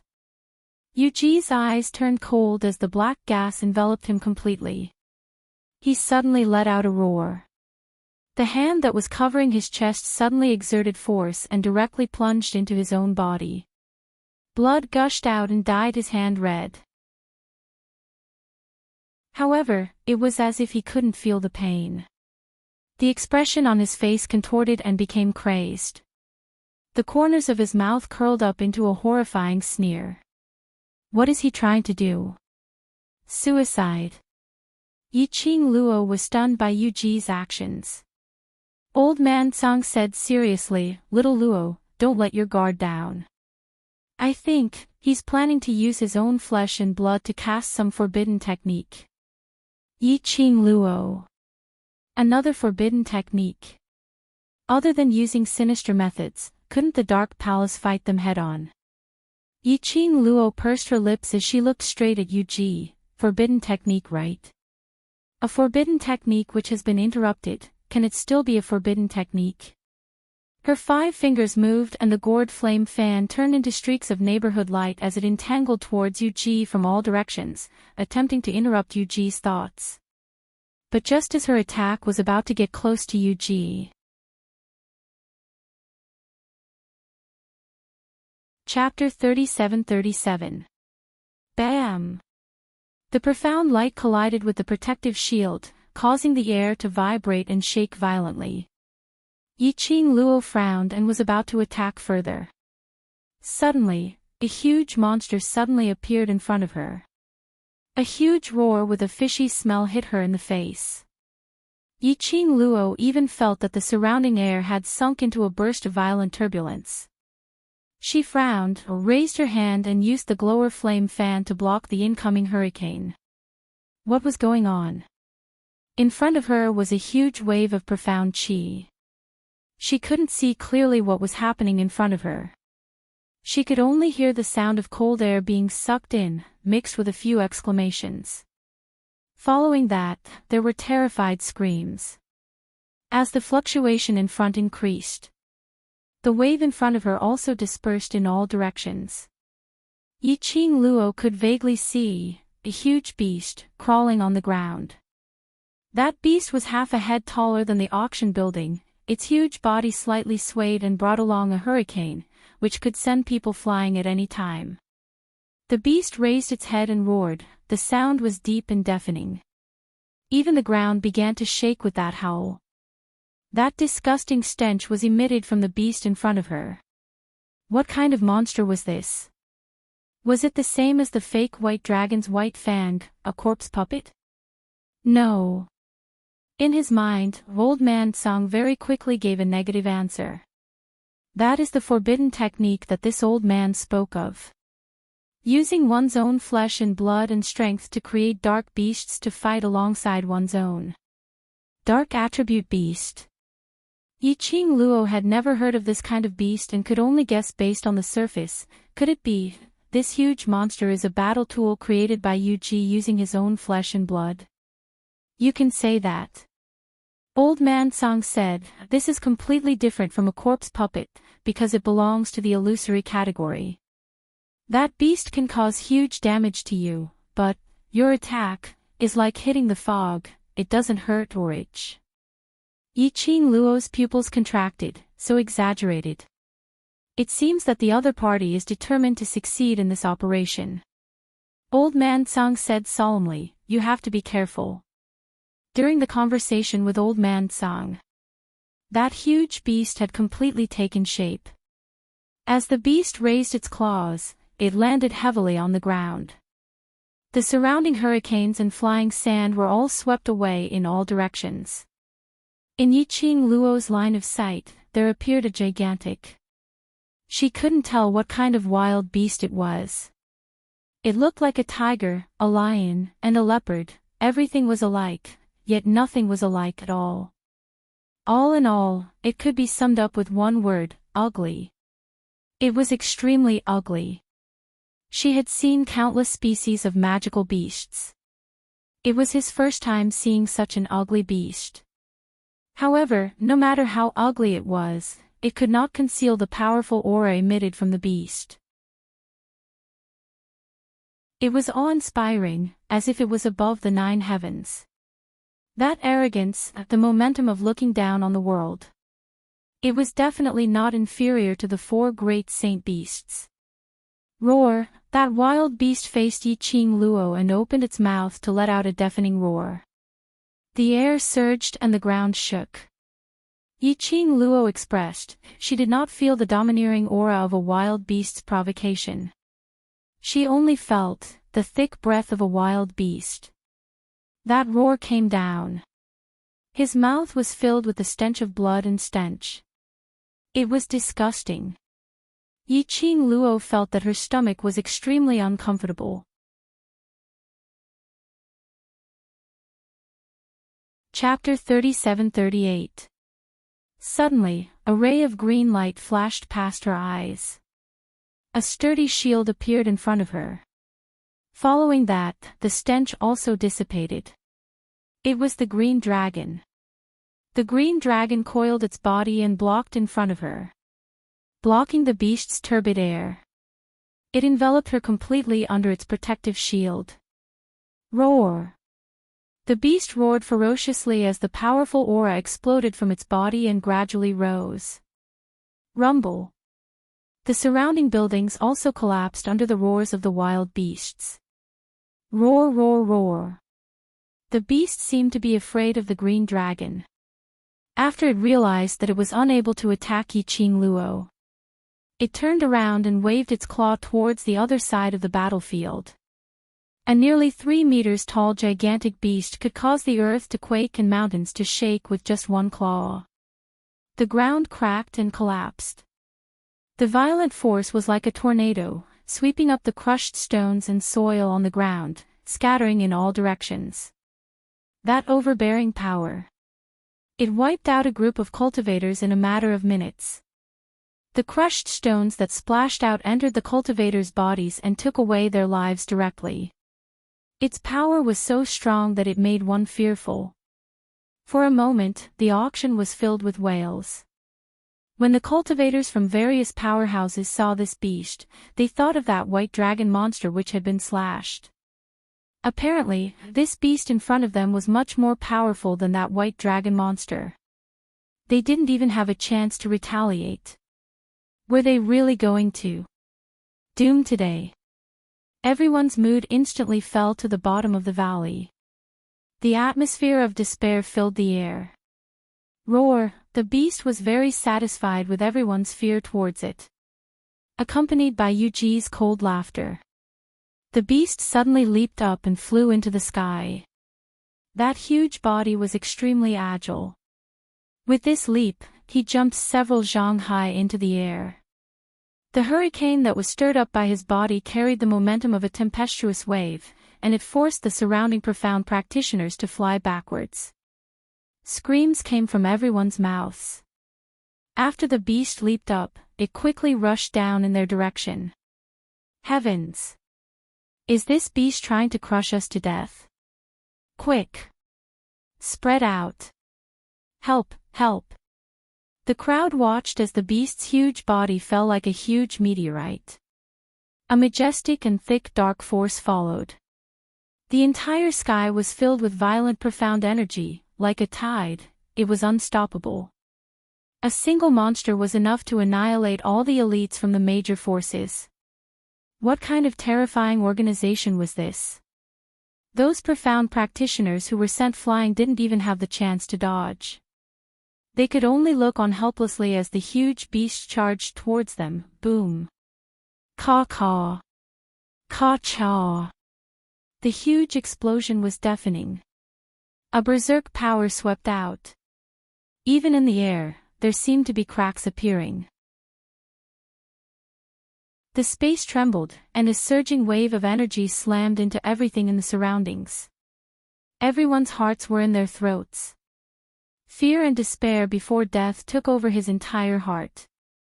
However, under this earth-shattering explosion of power, none of them felt their lives slipping away. The feeling of surviving made everyone feel both shocked and joyful. They widened their eyes and looked at the sky full of dark rays in confusion. Not far from them, the enormous monster smashed into the group of black-robed men. The ground caved in as a result of the monster's attack. A huge pit was created. Many black-robed men were smashed into pieces. What was going on? Wasn't that monster smashing them? Chapter 37-39. The next moment, the doubts in everyone's hearts were answered. In the deep pit where the monster had collapsed, a red figure suddenly appeared. The red-robed young lady had a devastatingly beautiful face, a pair of long and narrow eyes, as though the stars were ravaging. She was obviously dainty like a flower. But her cold and murderous aura made one's heart tremble. Like a beautiful death god who had walked out from hell. Like a poppy which made one suffocate, yet not daring to touch it. In that huge deep pit, the young lady's figure was extremely petite. When she leapt into the sky, a green light flashed and the green dragon spiraled, protecting the young lady in it. The green dragon scales glowed brilliantly, giving off an extremely cold and chilling aura. Yuji, you only have this bit of ability. The girl's clear and cold voice carried an oppressive aura, mixed with a trace of obvious ridicule. When the crowd heard this, their hearts were in their throats. Did this lady know what she was saying? That monster was summoned by the people from the Palace of Darkness. She provoked the other party. If she angered that monster, what if it swallowed her in one mouthful? At this moment, in everyone's hearts, they had subconsciously placed their hopes on this young lady. They had totally forgotten. Not long ago, they were still suspecting her in every way. Perhaps it was because right now, everyone's hearts were already filled with despair. Only Yi-Ching Luo, this young lady, a newborn calf who wasn't afraid of the tiger, dared to hoot at the Palace of Darkness, and had such a noble war pet. So they tried to find hope in the midst of despair.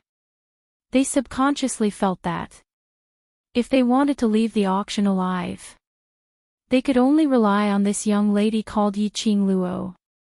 And because of that, hearing Yi-Ching Luo's provocation, everyone was so nervous that they were suffocating. As expected, Yuji was provoked. His face was pale, one hand was still pressed on his chest, tightly holding onto his flesh, allowing the blood to flow on his palm. He smiled sinisterly at Yi-Ching Luo, laughing coldly. Yi-Ching Luo, your luck will not last forever. So what if you have the green dragon? You will absolutely not be able to defeat my blood fang. Using my flesh and blood to construct the blood fang. Following Yuji's passionate low roar, the huge beast buried in the deep pit suddenly gave a loud roar. Immediately after, the ground began to shake violently. Beast slapped the ground hard. Its huge body instantly leaped out of the deep pit.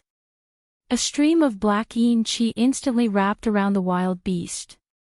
Yuji raised his head and stared at the wild beast. His hand, which was in his chest, went deeper into his chest. His face contorted in pain. However, the corner of his mouth was still hanging in a twisted arc. Blood fang, suck my heart's flesh and become stronger. Fresh blood stained Yuji's arm. Then, little by little, it dissipated on his skin. Yiqing Luo could clearly feel that the energy of the monster wrapped in Yin Qi had grown stronger. Damn it! A monster created from flesh and blood, as long as it continued to suck its master's blood, it would be able to recover and level up. You guessed correctly. Old Man Tsang explained, this kind of forbidden technique is extremely cruel.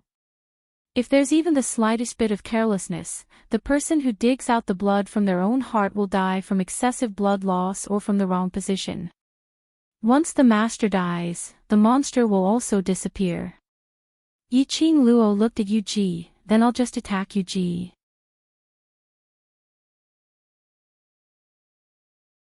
Chapter 3740. Damn it! Did it need to be so difficult?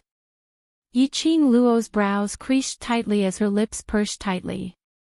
No matter what.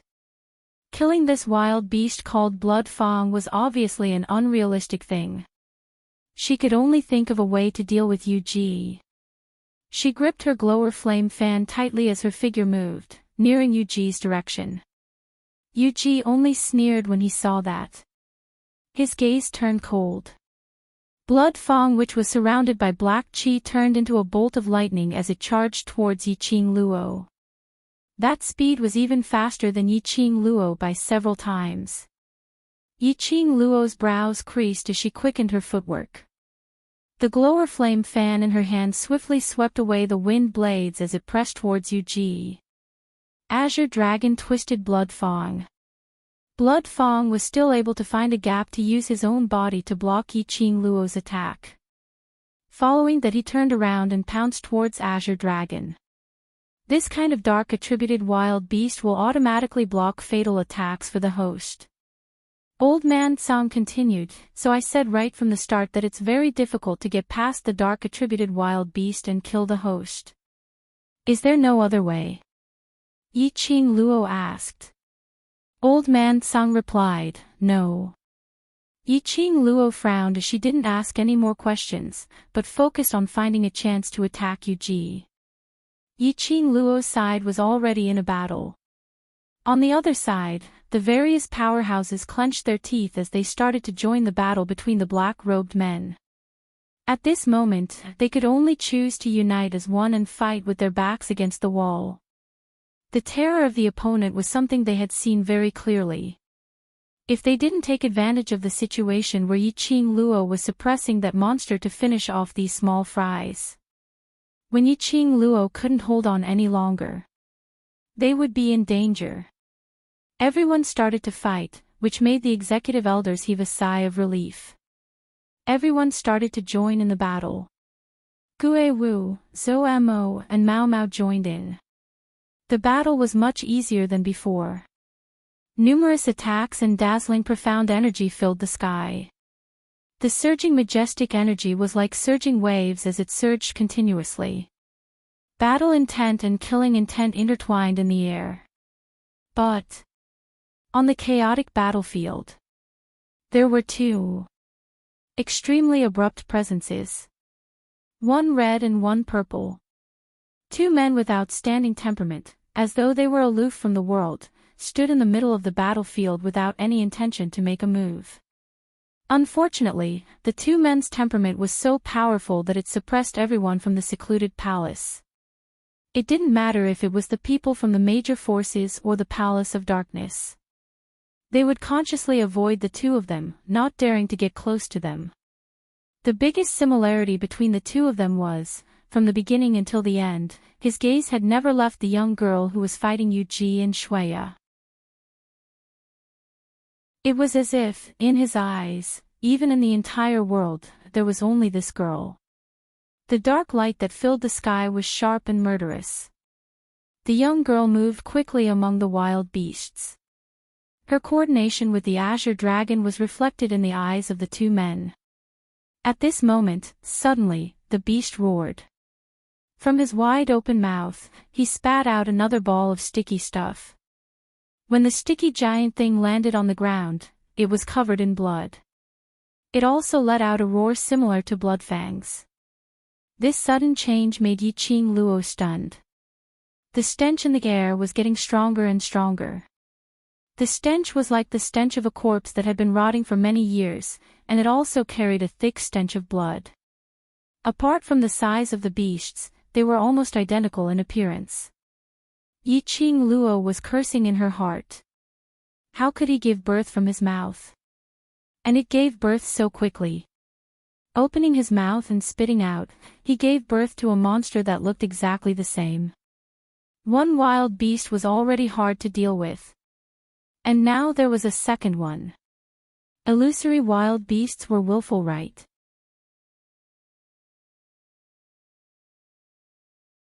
Chapter 37-41. Oh my God, that monster actually gave birth to a new monster. What's going on? Is that an illusion? Are we really going to die here? Everyone opened their eyes wide in disbelief after seeing Beast's godly performance. The confidence and fighting spirit that they had worked so hard to nurture. All of them were badly hurt. One monster was enough to wipe them out. Not to mention the addition of another one. This was not giving them a chance to live. Cough, cough. The Palace of Darkness said that as long as you join us, you can leave this place alive. While everyone was panicking, a voice panting heavily sounded, enunciating every word. Xiao Yulu walked out from the corner. She was still holding onto the wall, her face pale. Her white dress was stained red with blood. Her body was still trembling slightly. Obviously, her injuries were not light. She could walk out now. She had already used up all of her strength. Xiao Yulu gritted her teeth and endured the pain. She stared at the people on the battlefield with her dark eyes and spoke again. Join the Palace of Darkness. You have also seen the strength of the Dark Nether Palace. Their strength will let us see real hope. After she said this, she coughed hard. Mouthfuls of blood gushed out. Without embroiling city's fairy. Princess Yulu. Everyone was attracted by Xiao Yulu's voice and looked at her. After hearing Xiao Yulu's words, their expressions were no longer as resistant as before, instead, they loosened up. After seeing the power of the Palace of Darkness, those who wanted to live would naturally, no longer resist. Looking at the huge beast, the ground full of blood and corpses, everyone's heart started to waver. With Xiao Yulu's help, Yuji seized the chance and said, "That's right. As long as you join the Palace of Darkness and become its disciples, I will guarantee your safety." I will join. Me too. Is what you're saying true? As long as we join, we can leave the auction. Then I will join too. More and more profound practitioners, driven by fear, chose to join the Palace of Darkness. There were also some who wanted to make a decision after leaving the auction. But, such little cleverness. How could the gloomy palace, which had always played dirty, not be on guard? As the profound practitioners who joined the Nether Palace walked towards the black-robed man according to Yuji's request, a ray of black light scattered across the sky like a fairy scattering flowers. Strings of black light flowed into the bodies of the various profound practitioners. The expressions of all the profound practitioners changed greatly, and they immediately covered their chests as they questioned in panic. Yuji's face was pale. Because one of his hands was still stuck in his chest, he looked extremely sinister and terrifying. He coldly swept his gaze across the panicking profound practitioners in front of him and sneered, "This is the mark of Dark Ghost Palace. After becoming a disciple of Dark Ghost Palace, you can only be loyal to Dark Ghost Palace. If you do anything that goes against Dark Ghost Palace Palace's mark will devour your flesh and soul." What? What kind of bullsh T mark is that? Aren't you making things difficult for me? I don't want this kind of mark. Quickly expel it from my body.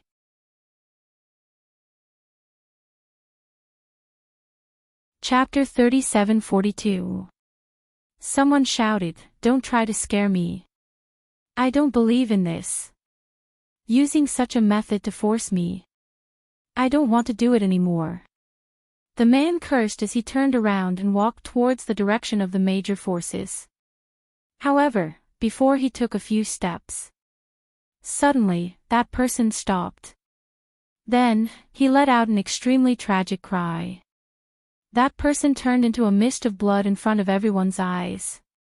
The most shocking thing was, within the blood mist, there was a ball of black flowing light. The flowing light flickered. The blood mist gathered towards the flowing light. Then, it returned to Yuji's hand. This scene stunned those profounders who were clamoring. They pressed their chests. Their faces were filled with fear and unease. The thing that entered their bodies was like a timed attack device. It was very likely that they would all be devoured in the next instant. How would they dare to act rashly? Is there anyone else who wants to leave? Yuji sneered when he saw that he had successfully intimidated everyone with this move of killing the chicken to warn the monkeys. All the profound practitioners' faces were pale and filled with fear. No one dared to clamor anymore. However, this interlude. This caused those profound practitioners who were planning to join the Nether Palace to start hesitating again. What are you hesitating for? There's nothing to hesitate about. Xiao Yulu tried to persuade them again. However, after saying this, she seemed to have lost all her strength.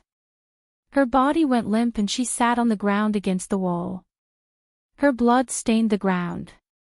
She held on and continued, "As long as you don't have any thoughts of betraying the Palace of Darkness, so what if this imprint is in your bodies? I feel that this will not affect you." Everyone turned to look at Xiao Yulu at the same time. They seemed to be struggling with Xiao Yulu's words. Yuji threw a look at Pharaoh He. Pharaoh He's eyes flashed slightly, but he did not say anything and flew towards Xiao Yulu. Pharaoh Crane landed behind Xiao Yulu, and with an indifferent expression, he took out a medicine bottle that was suffused with black gas from his spatial pocket. He poured out a medicinal pill and threw it at Xiao Yulu's feet. His voice was cold and aloof. "This is a medicinal pill given to you by the Palace of Gloomy Darkness. After consuming it, your injuries will be healed." His arrogant attitude made Xiao Yulu frown. However, her fatigue and injuries had worsened, and she no longer had the strength to argue with the Pharaoh Crane. As a matter of fact, Pharaoh He threw the pill to her. In her heart, she did not want to eat it. However, when he thought of what had happened to the people from the Palace of Darkness, he felt that it was a pity. She still took a deep breath, raised her hand forcefully, and groped for the pills by her feet. His fingertips clenched the pill that was covered in blood and dust. She closed her eyes and swallowed the pill. Pharaoh He glanced coldly at Xiao Yulu before looking at the profound practitioners from the various forces. "As long as you join the Palace of Tenebrous Shadow and remain loyal to it, you will definitely be rewarded handsomely. What the Dark Nether Palace doesn't lack are all kinds of secret skills and precious elixirs." As he spoke, Xiao Yulu, who had been on the verge of death, quickly stood up after swallowing a medicinal pill. She looked at her own body in surprise. His face was no longer pale from his severe injuries. His eyes were filled with vigor. "Thank you, Palace of Gloomy Darkness. I swear to follow the Palace of Darkness to my death." Xiao Yulu was wild with joy as she said to Pharaoh He. Pharaoh He snorted coldly, then leaped and returned to the group of black-robed men. The speed of Xiao Yulu's recovery left all the profound practitioners speechless. They heard Pharaoh He's words again.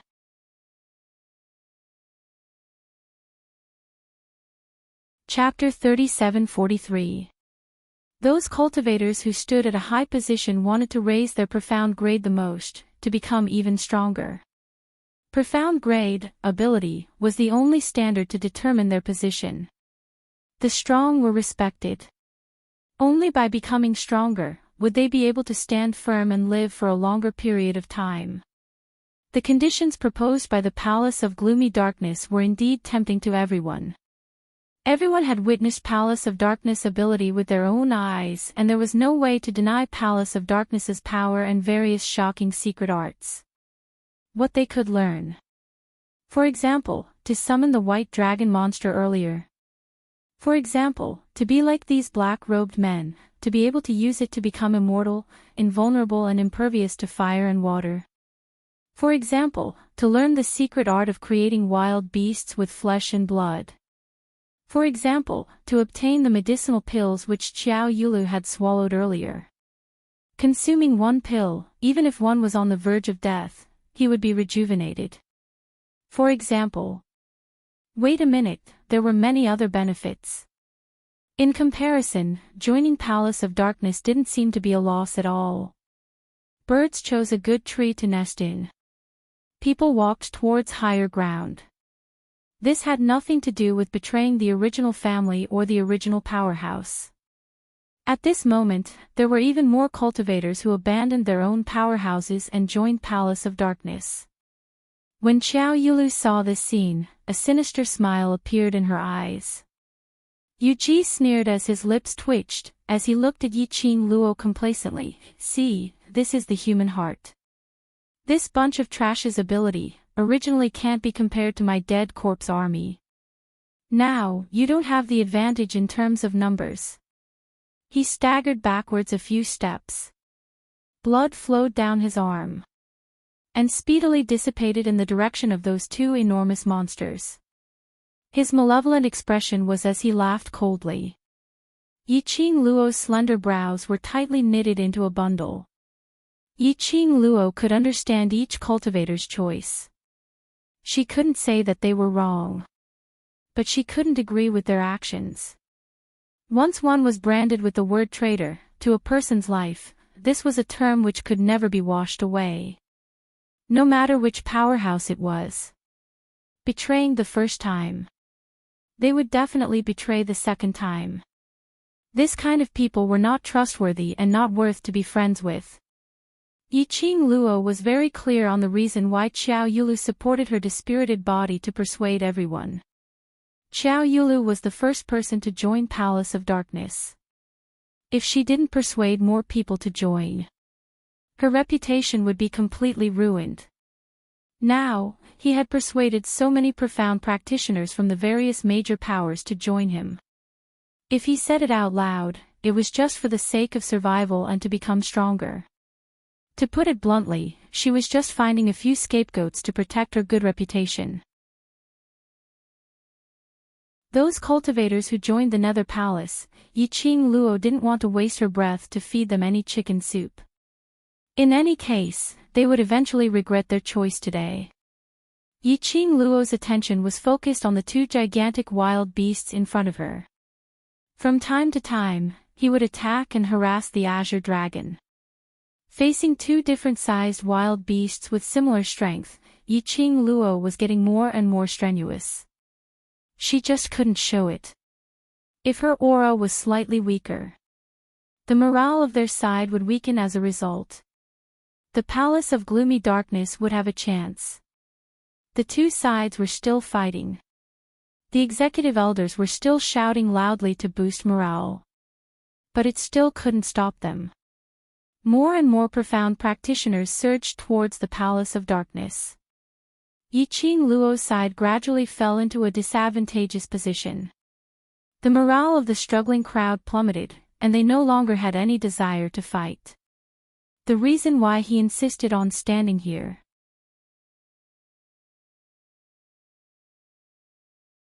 Chapter 37:44. The sky was dyed red by the dark clouds that were shrouded in blood. More and more profound practitioners fell to the ground. Just a moment ago, they were comrades. The next moment, he became an enemy, and he even died at the hands of the other party. Yi Qing Luo's brows creased tightly when she saw this. If he didn't do something to boost the morale of the soldiers, then he would definitely die. This group of profounders were simply waiting for death.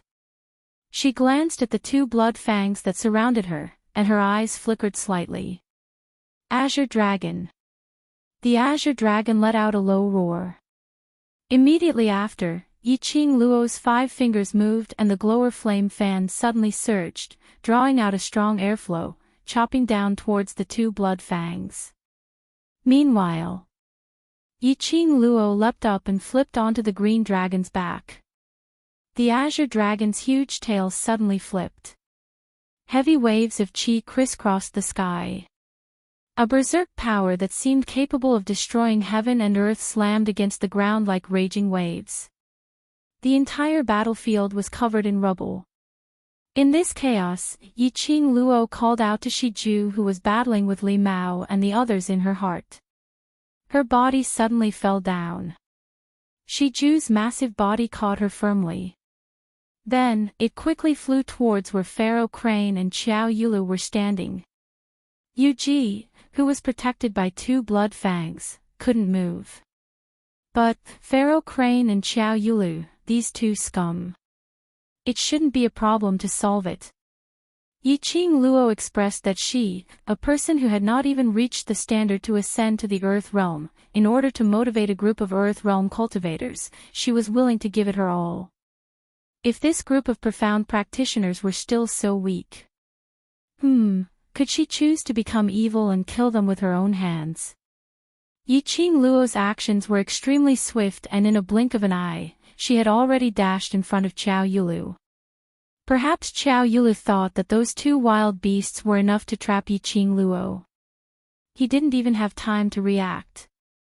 Immediately after, a red figure flashed past. Her neck was lifted by a slender and fair hand. Xiao Yulu's eyes narrowed. She had just escaped from death.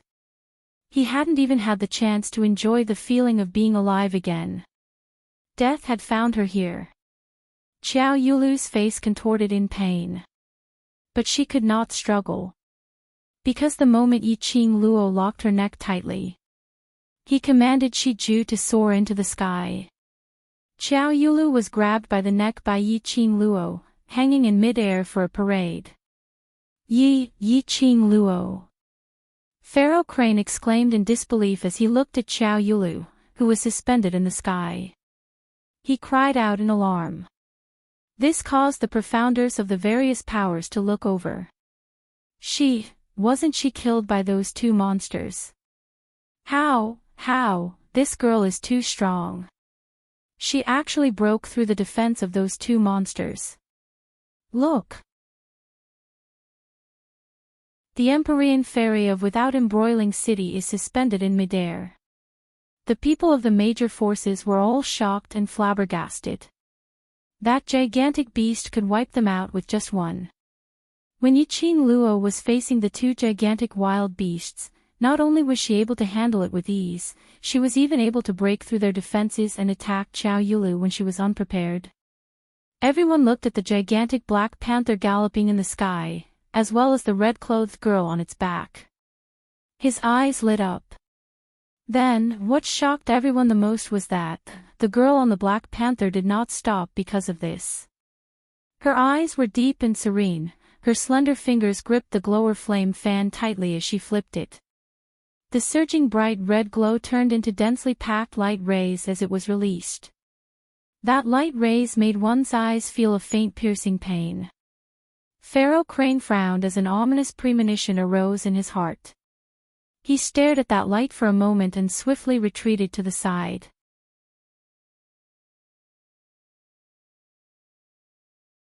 Chapter 37:45. The next moment. Under the densely packed red rays of light, Chen Xiaolian's eyes widened. No one had noticed that under the bright red light, there was a hint of silver lining. By the time Pharaoh he sensed the chill, it was already too late. The hidden silver threads under the glower flame fan had already wrapped around Pharaoh he. Following that, Yiqing Luo hooked her finger. The glower flame fan closed. Numerous silver threads lifted Pharaoh he's body up. His body was tied up, hanging horizontally in midair.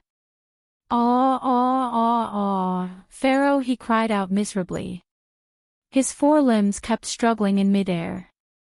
The icy cold silver threads were like sharp blades, sticking close to his skin, his flesh. Faintly, there was a piercing pain. He could even feel a thick liquid spilling out from his body. Those silver threads were not ordinary silver threads. When Pharaoh Crane realized this, his entire body froze. Palace of Darkness, you're just a rat hiding in the dark. How dare you speak such bullshit in front of all the famous sects? The young lady's cold laughter echoed throughout the entire auction. Her tone was filled with ridicule. Since the two of you beautified Palace of Darkness so well, then, do you think that before you die, you'll be able to see the people from Palace of Darkness save you? Pharaoh He and Xiao Yulu's eyes widened in terror, but they had no strength to move. Yiqing Luo's lips curled as her gaze looked downwards, at those cultivators who had lost all their battle intent. Do you really understand what is a strong cultivator? A real strong cultivator, will they escape from danger? A real strong cultivator, will they seek for shortcuts, to improve themselves? A real strong cultivator, in front of the battlefield, will they doubt their own ability, to wear down their battle intent? After a few rounds of questioning, Yiqing Luo's voice became sharper. Following that, she gave a cold laugh, revealing some traces of ridicule. The strong cultivator that I think, is born from adversity and tempering, through battles. Facing an opponent who is stronger than you, even more powerful, shouldn't be fear. But your battle intent, is ignited. To improve yourself, to the extent where you are able to battle with the opponent. After Yiqing Luo finished her sentence, she threw Xiao Yulu who was in her hands fiercely towards a direction. If you keep using the mentality of a weakling to face everything, you will be like these trash, waiting to be trampled upon. Ah! The feeling of weightlessness caused Xiao Yulu to scream. The fear of falling from such a great height eroded her heart. This fall did not have the assistance of any profound qi. She would definitely be smashed into minced meat. Oh! Pharaoh Crane let out a painful groan. The silver threads wrapped around him, causing his body to spin like a spiral. Just a moment ago, the two people from Gloom Palace were still stirring up the people's hearts. In the next instant, he was in such a sorry state. Coupled with Yiqing Luo's words, everyone felt ashamed and embarrassed. He had lived for more than half of his life, but he was still not as clear as a girl. Everyone was still a little afraid. However, his confidence was greatly boosted. Ah! Xiao Yulu's ear-piercing scream pierced through the sky. Those screams made one's head hurt. Her body was caught firmly by someone. She was nestled in that person's arms, screaming to vent the fear and pain in her heart. The person who was hugging her frowned tightly, as his expression was impatient. When he opened his mouth, his voice was chilly. Scream again and I'll throw you out. Xiao Yulu was so frightened that she was shivering. Hearing that voice, her tightly shut eyes immediately opened, as her eyes stared intently at the person who was hugging her. When she saw that person's face clearly.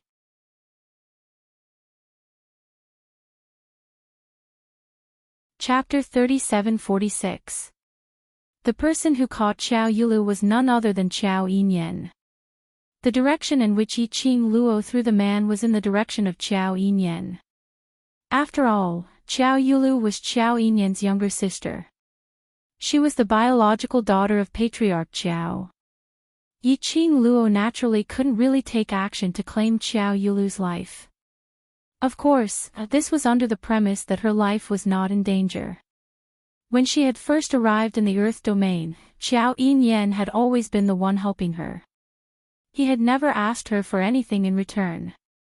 If she really killed Xiao Yulu, it would be a miracle. How could she face Xiao Yinyan in the future? Even if Xiao Yinyan didn't care about his younger sister. However, kinship and blood ties still existed. This was an indelible fact. How was Xiao Yulu's solution? Xiao Yinyan would be the only one to make the decision. Yiqing Luo withdrew her vision and didn't pay any more attention to Qiao Yinyan and Qiao Yulu's situation. Instead, he moved his fingers and tightened the silver thread in his hand. Then, he swept up the pharaoh crane and threw him in the direction of the two enormous beasts. Yiqing Luo, Azure Dragon and Shi Ju worked together to grab hold of the opportunity to reverse the current situation, which seemed to have taken a very long time. In reality, it was less than the time it took for a stick of incense to burn. The Azure Dragon, who was facing two gigantic beasts, was slowly falling into a disadvantageous position. Not to mention the Green Dragon's power, because of the contract with Yiqing Luo, or because the Earth realm would be suppressed by the realm's balance. For example, this land was also a restriction for Azure Dragon. The auction venue was extremely vast, but there was a large group of profounders and a large group of black-robed people. Most importantly, these two blood fang monsters were too huge. The size of the Azure Dragon and the size of the two blood fangs. The space for battle was not too big. Moreover, Azure Dragon was different from Blood Fang. The Azure Dragon had to take into consideration that the cultivators of the major forces would not be harmed. As for Blood Fang, he didn't care. He didn't differentiate between friend and foe. As long as he could attack, he would attack without hesitation. The more apprehensions there were, naturally, their combat power would be affected. After Yiqing Luo had roused the hearts of the people, he immediately used Pharaoh He to force Blood Fang's entanglement on the Azure Dragon. Ah! Pharaoh He's terrified scream pierced through the horizon. His body was directly thrown into the overbearing profound energy which was like a sharp blade's force. Ah! Even more miserable screams rang out. Just as Pharaoh Crane was thrown over, Blood Fang opened his mouth and bit him. He didn't even chew it before swallowing it into his stomach. He took advantage of Shuya's momentary distraction. Yiqing Luo and Azure Dragon's vision met. His fingers gripping the glowing flame fan tightened. She displayed her footwork and violent dark force surged out. She was as fast as lightning. Under the cover of the Green Dragon, she flew towards Yuji. Profound energy encircled his fingertips. Vast and majestic profound energy surged and roared as it attacked secluded silence. Even the air began to explode with a tremor, the air waves rippled out like ripples. Just as Yiqing Luo's attack was about to claim Yuji's life. Suddenly, Yiqing Luo felt a chill down her spine as an indescribable sense of fear assaulted her body and mind. Her heart trembled. The momentum of the attack quickly slowed down. Immediately after, his body instinctively made a dodging movement. Her reaction speed was fast, very fast. But she could still feel a sharp and majestic energy, baring its fangs and brandishing its claws towards her. Just sensing this energy, Yiqing Luo felt as though her skin was being sliced open by something and it was extremely painful. What kind of powerful energy was this?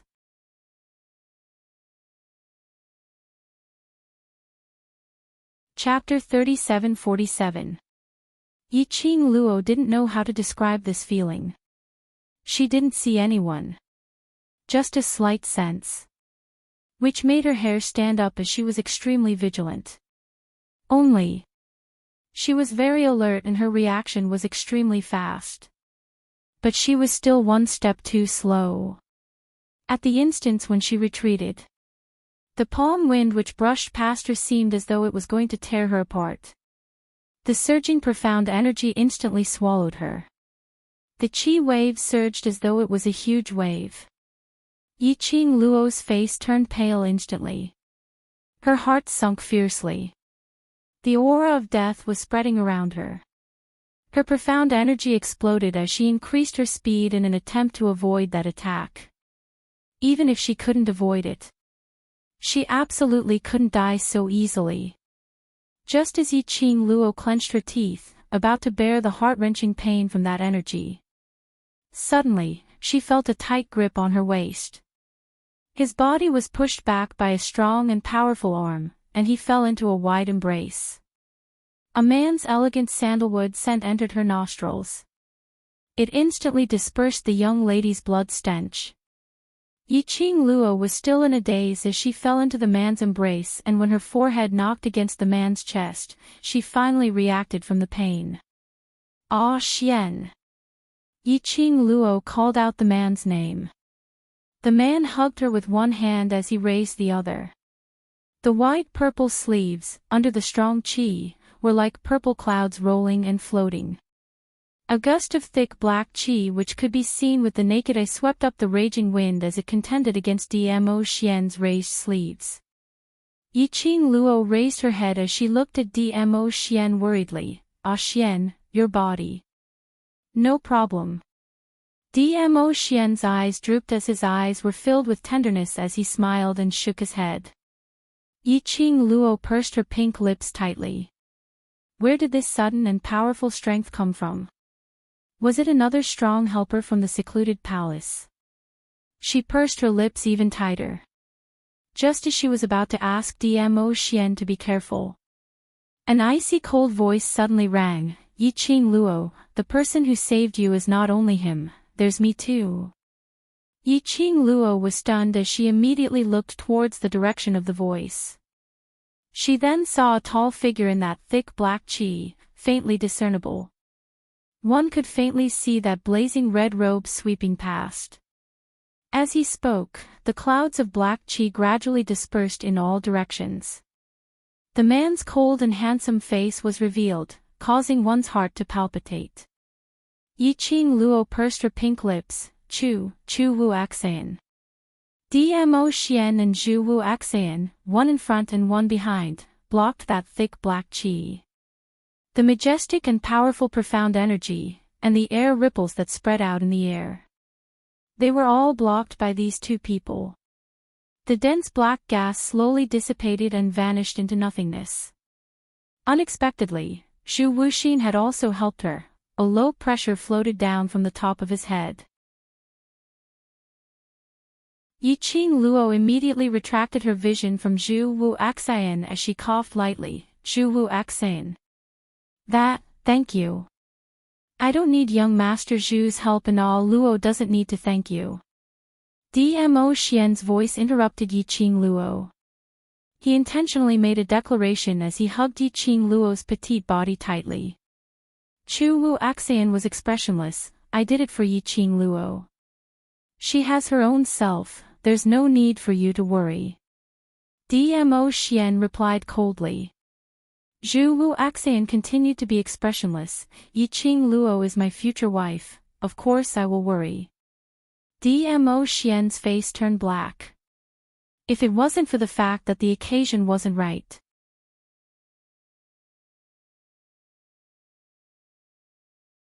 Chapter 37-48. To say that his little Luo was his future wife in front of him. Ha. She could feel the fluctuating emotions of the man. Yiqing Luo immediately placed her little hand on Dmo Xian's chest, as she comforted him. Ah Xian, it's a fact that he extended his hand to save me, so naturally I should thank him. Otherwise, wouldn't others think that I, Yiqing Luo, am an ungrateful person? She deliberately emphasized the word others. Dmo Xian naturally understood Yiqing Luo's hint.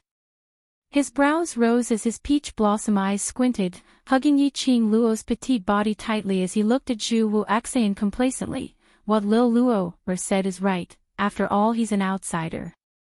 An outsider helped you, so it's only right for you to thank him. He was thankful because the other party was an outsider. Those who truly treated him as their family would not care about anything, whether it was a favor or not.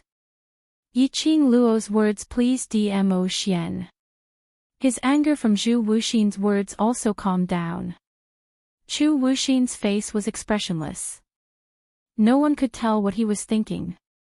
But Yiqing Luo could sense that Zhu Wu Axan's surrounding icy cold aura had increased by several notches. She knew that her words might hurt Zhu Wuxin. However, she still had to clearly put some distance between the two of them. She smiled at Zhu Wuxin. Thank you, Zhu Wuxin.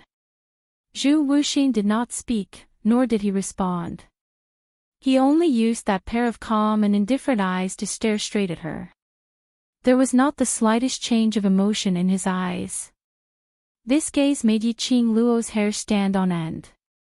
Just at this moment, Yu Ji's angry voice broke the silence. Castle Master of Death God Castle, what do you mean by this?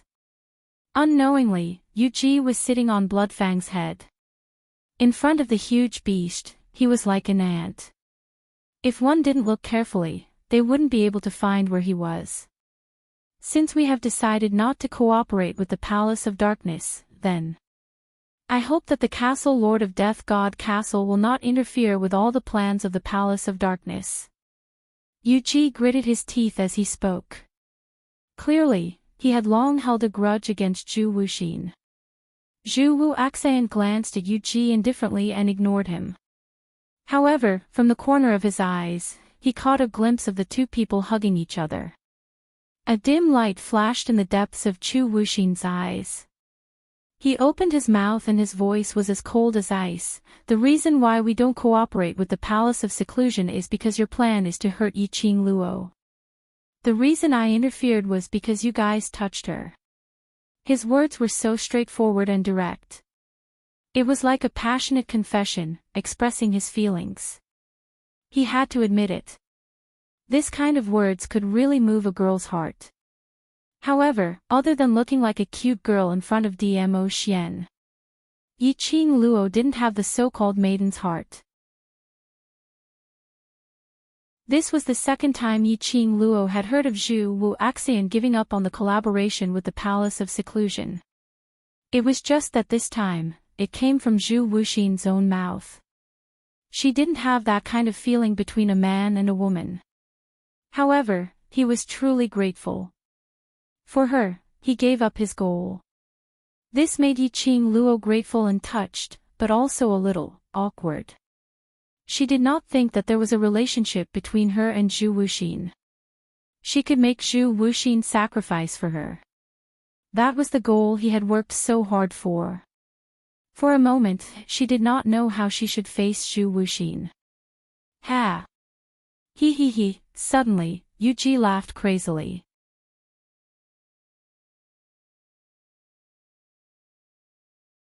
Chapter 37-49. Shut up. Zhu Wuxian's expression suddenly turned cold. His chilly eyes were filled with a piece of solemnity. Yu Ji laughed loudly. Why? Afraid that I will expose you in front of Yiqing Luo and spoil your image in her heart. You're looking for death. Zhu Wuxian's eyes were filled with murderous intent as his tyrannical profound energy was like a wave crashing towards Yu Ji. Blood Fang leapt up and raised his claws to block Zhu Wuxian's attack. Bam! Blood Fang's huge body flew out heavily as it crashed onto the ground. A wave of earth quaked and mountains swayed.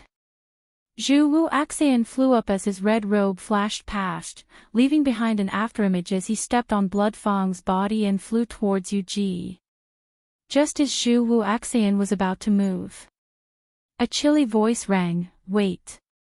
The young lady's voice successfully made Zhu Wuxian, who was in mid-air, stop his actions. He floated in mid-air as he turned his head sideways to look at the young lady. Yiqing Luo frowned slightly as she raised her eyes and met Zhu Wuxian's eyes. Following that, she opened her mouth to ask, "What did Yu Ji mean by that?" "Nothing much." Zhu Wuxian replied indifferently. Even though they were separated by a distance, Yiqing Luo could still feel that after she asked this question, the chill on Zhu Wuxian's body became even more intense. Yu Ji, who was hiding on the other Blood Fang's back, was filled with cold sweat after he escaped death. He clutched at his chest and panted heavily, but he couldn't stop laughing. Of course he doesn't want to tell you. Ha ha ha. Not so long ago, the high and mighty young Master Chu would actually do something for a woman, and a woman who's already someone else's wife. Ha ha ha, what a joke, what a joke. Yu Ji. Zhu Wuxian's icy cold voice stopped Yu Ji as his chilly eyes stared deadly at Yu Ji. Yiqing Luo frowned as her little hand patted Dmo Xian's hand, which was placed on her waist.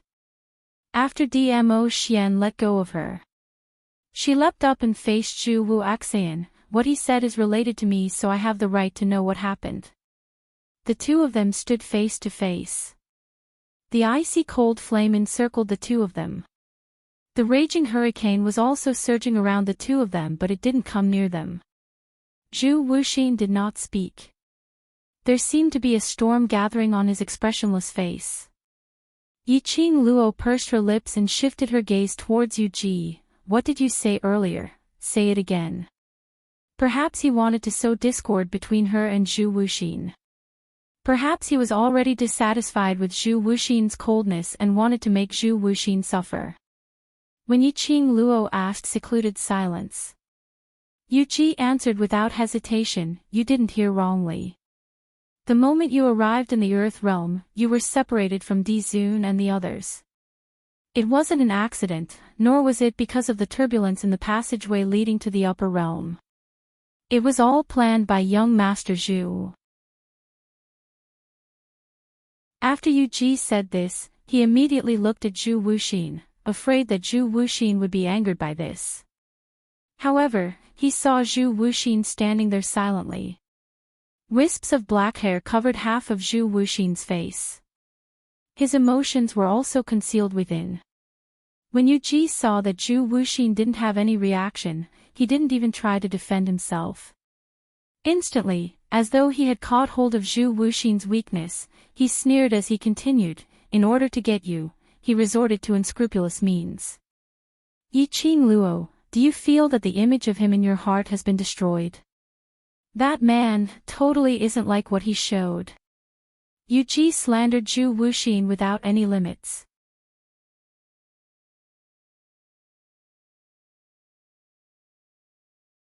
Chapter 3750. It was probably because Zhu Wuxian was worried about Yiqing Luo and didn't dare to make a move. Yu Ji vented out all the unhappiness towards Zhu Wuxian which he had suppressed in his heart. He laughed loudly as he stared at Yiqing Luo's face without blinking, attempting to see the embarrassment and anger on Yiqing Luo's face. He wanted to see Yiqing Luo making a move on Zhu Wuxian in a rage. The best was for both of them to suffer. Then he would be able to reap the benefits from the third party. But Yu Ji stared at Yiqing Luo for quite some time. The most nasty slanderous words were said. Yiqing Luo's gorgeous face didn't have any change in expression from the start to the end. Calm, exactly the same as Zhu Wuxian's expressionless face. Yu Ji's heart shuddered as his throat tightened, unable to spit out a single word. After he stopped talking, Yiqing Luo, who had not moved for a long time, slowly raised her slender brows. You keep saying that it's all Zhu Wuxian's plan, then, please answer a question of mine. Yu Ji's pupils contracted as he stared intently at her. Yiqing Luo's lips curled as she spoke word by word. If I didn't remember wrongly, that strong suction force in the passageway space was filled with sinister murderous intent. I don't believe that Zhu Wuxian would have that kind of murderous intent towards me. Yu Ji's expression congealed. Yiqing Luo noticed the change in his emotions as she laughed. Before you fabricate a lie, make a draft first so that it's full of loopholes and no one will believe it. What I said is all true. After you reached the Earth realm, you were brought to Without Embroiling City by him. Yu Ji saw that Yiqing Luo didn't believe him and instantly panicked. After you came to Without Embroiling City, in order to let you stay by his side, you were unconscious for half a month, don't you know? Yiqing Luo's pupils had some changes. Previously she found out from Dmo Xian that her memories when she reached the Earth realm were indeed very messy. Before she regained consciousness from her memories, she had no memory of the past half a month. Even old man Song's memory was blank. This was because of Zhu Wuxian. Yuji saw that Yiqing Luo wasn't speaking for a long time, and he took a look at Zhu Wu Axian, who was still silent with his head lowered as his heart was suddenly lifted up. He gripped Bloodfang's thick hair tightly to ease the fear in his heart. He gritted his teeth and said, "I admit it. When you were in the tunnel, the suction force you felt was indeed the work of the Palace of Darkness. However, after that, it was Zhu Wuxin who snatched you from the hands of the Venerable One and betrayed his cooperation with the Venerable One." His gaze shot towards Dmo Xian, who was not too far away, and immediately returned back to Yiqing Luo. "For his own selfish desires, he separated you from the Overlord, and made you unconscious for an entire half a month, and even intentionally erased your memories. It's obvious that he's harboring evil intentions. In that half a month, even if he did anything to you, I'm afraid you wouldn't know." He deliberately used an extremely ambiguous tone and gazed to mock her. These words caused Zhu Wu Axian, who had been silent the entire time, to suddenly raise his head. His cold gaze locked onto Yuji. Yuji was so scared that he almost fell off Bloodtooth's head. But Zhu Wu Axian's gaze quickly returned back to Yiqing Luo. His cold face creased into a bundle. His slightly chilly eyes stared at Yiqing Luo, wanting to say something several times. But when the words were at the tip of his tongue, he swallowed them back.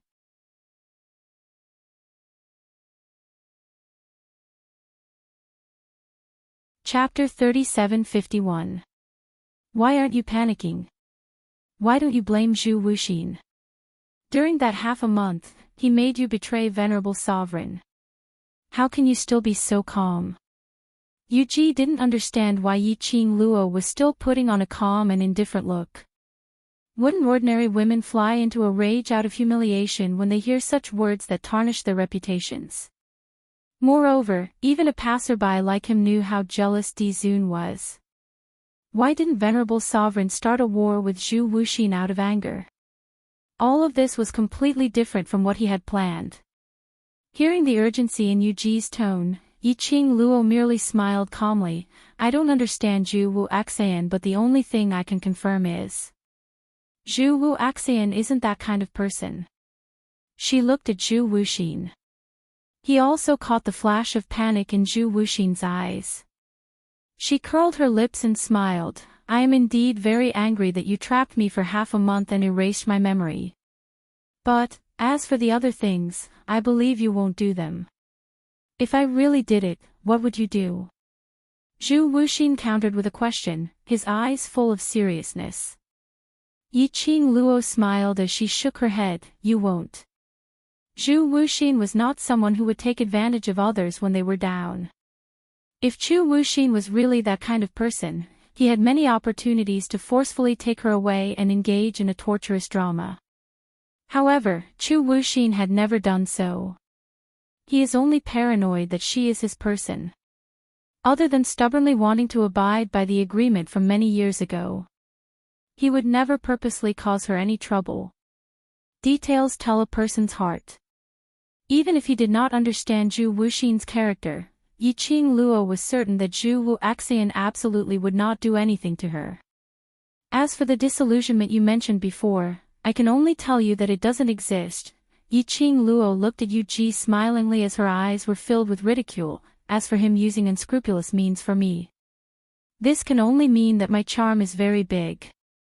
You. Yuji trembled as he pointed at Yiqing Luo, his face filled with disbelief. He was so angry that he almost vomited blood.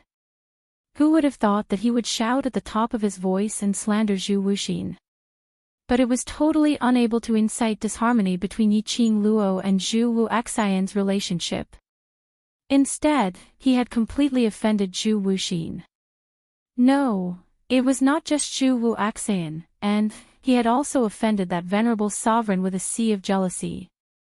If Di Zun and Zhu Wuxin made a move, he had no way out. Trash. Suddenly, a cold voice came from behind Yuji. When Yuji heard this voice, his entire body stiffened and he straightened his body. This voice made Yiqing Luo and the others' expressions congealed as their bodies tensed up. His body had instinctively entered a defensive state. It was that feeling again. It was a feeling of fear that made one's heart tremble. It was the powerful force that had almost taken her life. Yiqing Luo's breathing instantly congealed as her body seemed to have a heavy pressure pressing down on her. At this moment, she felt a broad embrace behind her. The moment the pressure hit him, the elegant sandalwood fragrance had already dispelled all the negative effects. She arched herself into Dmo Xian's arms and her little hand clutched his robes as she lowered her voice. "Ah Xian, it's that energy earlier." Dmo Xian's expression was also grave as he raised his eyes to look at Yuji's direction. Behind Yuji, a black figure flew over like a ghost.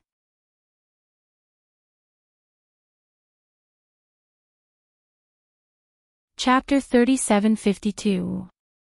What made Yiqing Luo most astonished was that man looked extremely young.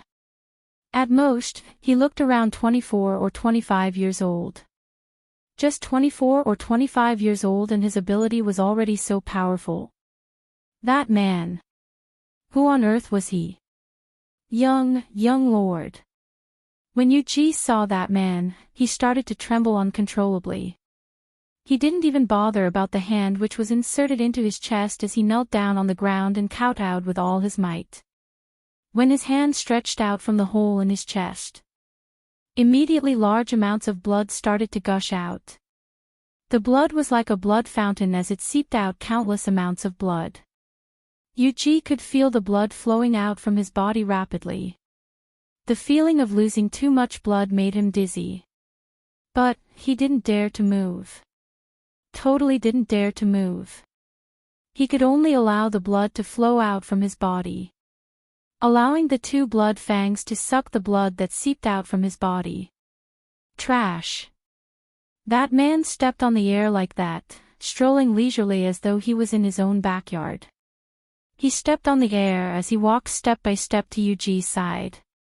From the side, his cold and treacherous gaze was like a poisonous snake, coiling around Yuji. Yuji's body trembled even more as he stammered, young lord, I am only.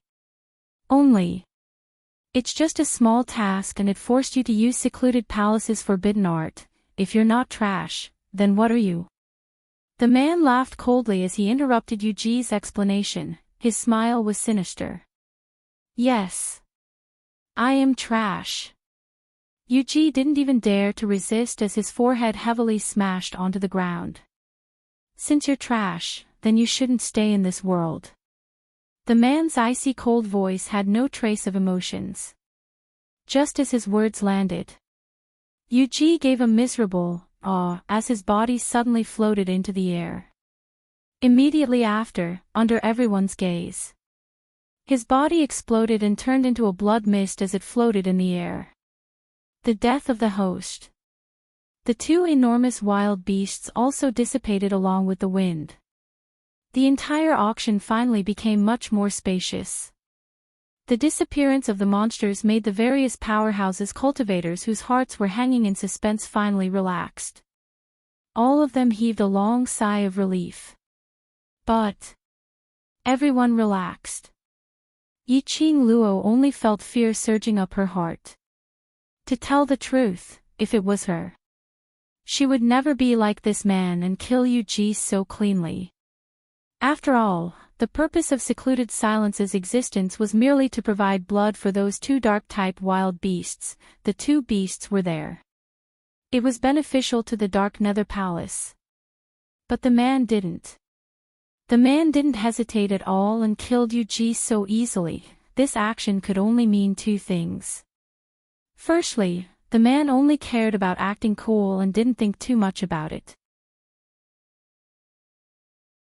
Secondly, the reason for that was because the man's strength gave him absolute confidence that he would be able to destroy the auction without any external help. Yiqing Luo was more inclined towards the second option. That man had absolute strength and absolute confidence. The existence of Yu Ji and Shuya didn't matter. Just now, when the man made his move. She didn't even see the man's movements. This was enough to show the difference in strength between her and the man. Perhaps he felt the uneasiness in Yi Qingluo's heart. The arm around her waist tightened a little.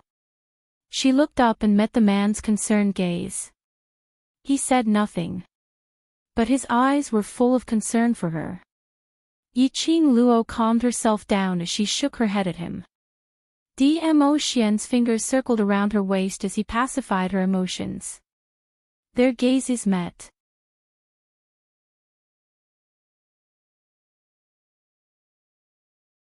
Chapter 3753. Every step the man took. His surrounding energy made Yi Qingluo feel terror and danger. The man who was hugging her waist also increased the strength in his hands. Both arms brought her petite body into his chest, blocking the man's threatening force.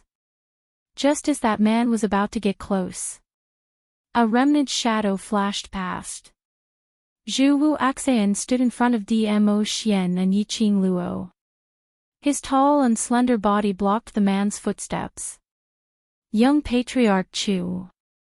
The man smiled, his gaze was indifferent and his tone was so light that it made one's hair stand on end.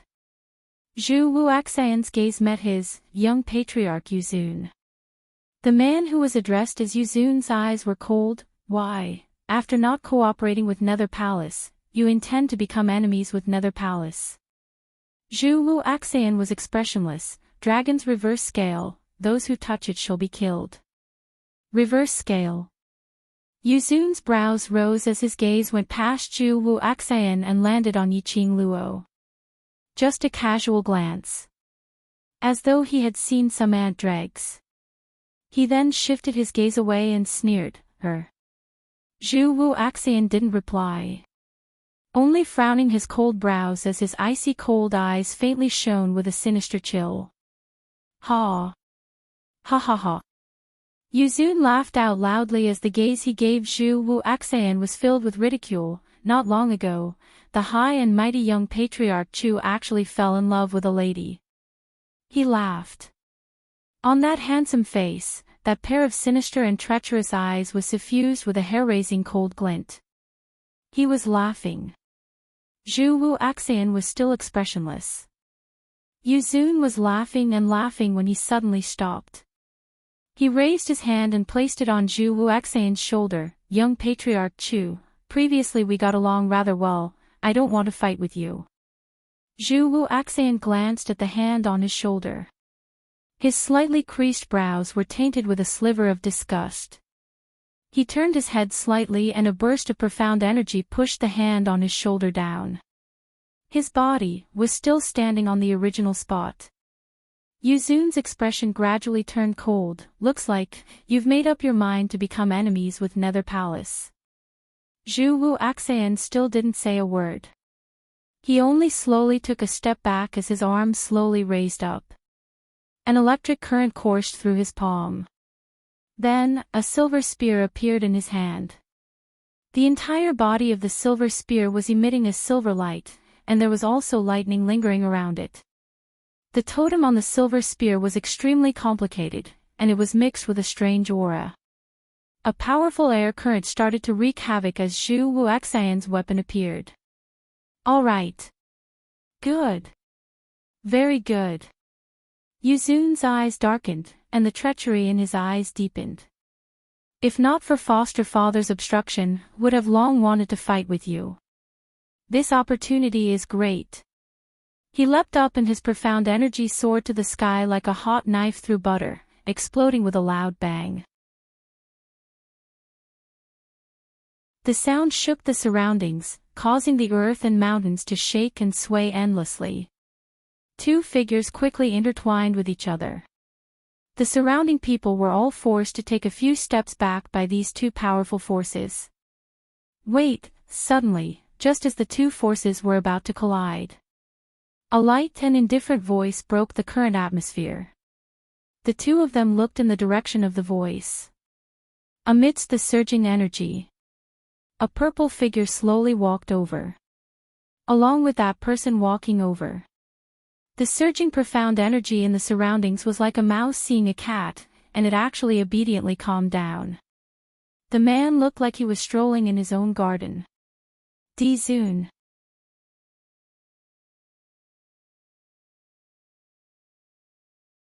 Chapter 3754. Dmo Xian slowly walked to Zhu Wuxian's side. He raised his hand. Like drifting clouds, his sleeves fluttered. The aura between the Dark Lord and Zhu Wuxian vanished in an instant. Dmo Xian shot a glance at Zhu Wuxian as he waved his hand, "Make way." Zhu Wuxian didn't move as his cold face and eyes turned icy cold. "Lil Luo, is this Lord's future wife, so there's no need to trouble young Master Zhu to protect Lil Luo, Dmo Xian spoke calmly, but his tone was filled with pressing pressure. Zhu Wuxian's body sunk slightly, as though his back was crushed by something invisible. But he still didn't move his feet. Only facing Dmo Xian's gaze, he said word by word, "I want to protect her, it has nothing to do with anyone else. This Lord's wife doesn't need an outsider to protect her." Dmo Xian's eyes sunk when he heard that. His sleeves moved and an invisible force swept Zhu Wuxian's body up, throwing him directly into the black-robed man's battlefield. Just as he was about to smash into the black-robed man, Zhu Wuxian's body jolted as he shook off the profound energy which entangled him. Following that, he slammed his palm on the ground as he bounced up. He quickly stabilized his figure as he looked at Dmo Xian with an icy cold expression. "Since you want to help Lil Luo, so much, then help her protect these people whom she wants to protect." Dmo Xian's lips curled into an evil smile as his tone was light, as though he was ridiculing Zhu Wuxian. "You." The Nether Prime, who had been silently watching the two of them interact, slowly spat out a word. He looked at Dmo Xian in puzzlement and looked at Zhu Wuxian. Immediately following that, his lips curled into a deep evil smile. "This makes me curious, what kind of woman is she to actually make Dmo and young Patriarch Chu so infatuated with her?" Yuzun laughed evilly. That pair of treacherous cold eyes went past Dmo Xian and looked at that petite figure behind him. The current Yiqing Luo was standing in the safe zone as she looked at the situation on their side without blinking.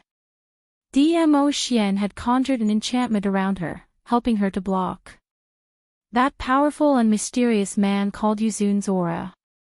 Noticing Yuzun's gaze, Yiqing Luo's brows creased. A chill of fear rose in his heart for no reason. She pressed on her heart and suppressed the uneasiness in her heart. Her mind was filled with the words that Dmo Xian had whispered into her ear when he was setting up the barrier earlier. "He is an old friend of mine." An old friend. What kind of old friend was it? Yiqing Luo didn't delve deeper into it and didn't question further. To be called an old friend by Dmo Xian. Yiqing Luo had only met Baisu. Yuzun was the second. Apparently, Baisu was an old acquaintance of his and had a good relationship with him. But the Dark Lord was different. From his reaction and gaze when he saw Dmo Xian, Yiqing Luo could conclude that the relationship between these two was not harmonious. It could even be described as tense. "Take your eyes back." Dmo Xian's body moved slightly and blocked Yu Prime's vision. "This sovereign is very easily jealous, so this sovereign's woman, you'd better not look too much." Ha! Ha ha ha ha! Yuzun was tickled by Dmo Xian's words as a horrifying laughter burst out from his throat.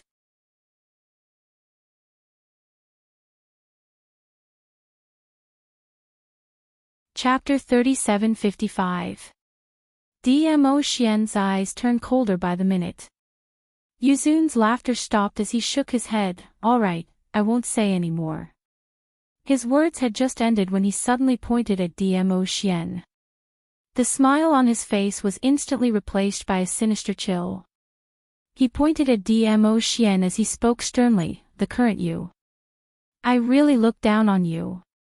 Following his words, the sky full of profound energy interweaved as terrifying profound rays were released from his entire body. The huge force was like a raging gale. Numerous cultivators had their hearts crushed under this force as they vomited blood and died. Especially those cultivators who joined the secluded palace, those who were closest to them were almost annihilated. Under this force, Dmo Xian's robe was fluttering in the wind. But he still didn't move an inch. As though a towering mountain was standing there. Yiqing Luo's heart was tightly gripped as though it was about to jump out from her throat. Help! More and more painful cries rang beside her ears. Another large batch of cultivators from various powerhouses fell. Even Zhou Mo, Mao Mao and the others were affected. She pursed her lips as her brows creased tightly. This couldn't go on. If all the people here died in the auction, they would all die. No matter what the reason was for Yuzun's appearance. Anyway, secluded palace's motive had been achieved. Various powerhouses' elites had suffered heavy losses. If secluded palace took the opportunity to attack the Earth domain, secluded palace's power would expand accordingly. But this kind of anxiety, Yiqing Luo could not reveal it. Although Yiqing Luo wasn't able to sense the confrontation between Dmo Xian and Yuzun, but she knew how dangerous it was. Especially now Dmo Xian's body was injured in the spirit-devouring array. If Dmo Xian cared about other people's lives, this would only distract Dmo Xian and he wouldn't be able to go all out. She didn't want to see Dmo Xian getting injured again. Perhaps the young lady's inner struggle and worry was transmitted to Dmo Xian. Or perhaps he had seen through Yuzun's motive. Just as both parties' forces collided, Dmo Xian's sleeves suddenly moved. A shapeless air wave enveloped the entire auction. If you want to fight, this lord will accompany you. Dmo Xian's lips rose, then let's fight. The figures of him and Yuzun disappeared in the air wave. Even the air waves that lingered around the auction completely disappeared. Xian. Yiqing Luo's pupils contracted as her heart sank. She patted the barrier of the enchantment, Xian. Xian. Where did Xian go? Why did it suddenly disappear? She hammered the barrier. He was eager to rush out of the barrier. However, the moment she raised her hand and hammered again, like water, the barrier suddenly disintegrated. This made Yiqing Luo's heart felt as though it was being strangled by something, as the anxious and worried emotions invaded her body and mind. Lass, don't worry. Old man Song's voice came from his mind. Dizun only used the divine consciousness space to suck him and that man called Yuzun into the divine consciousness space to fight. Divine awareness space. Was it similar to the space where she had entered the Azure Dew bracelet? Something like that. Old man Song explained, Dizun should be clear that if they were to start a battle in the auction, based on their ability, they would definitely destroy the entire auction. Not only the people in the auction's array would die, the entire Earth boundary would not be spared. So Dizun thought of this idea. Entering the divine consciousness space to fight, no matter how ferocious the battle was, it would not affect everyone.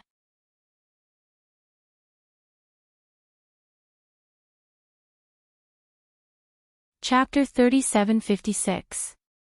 Old man Song was silent for a moment. But he knew Yiqing Luo's character very well. If he didn't answer, it would only make her more worried. He sighed and said, if the venerable sovereign is injured, his divine consciousness will also suffer great damage. Yiqing Luo's petite body stiffened as she looked towards the direction where Dmo Xian had disappeared in astonishment. But, with venerable sovereign's strength, he won't allow himself to be injured. Old man Song looked at Yiqing Luo's look and sighed helplessly. Didn't the overlord say that for you, he will let himself get hurt? Since he chose to do this, he must have full confidence. If he hadn't reached the spirit-devouring formation and was me, then he wouldn't be like this. Yiqing Luo pursed her lips tightly as her eyes turned slightly red. There seemed to be something pressing down on her heart. It was very, very heavy.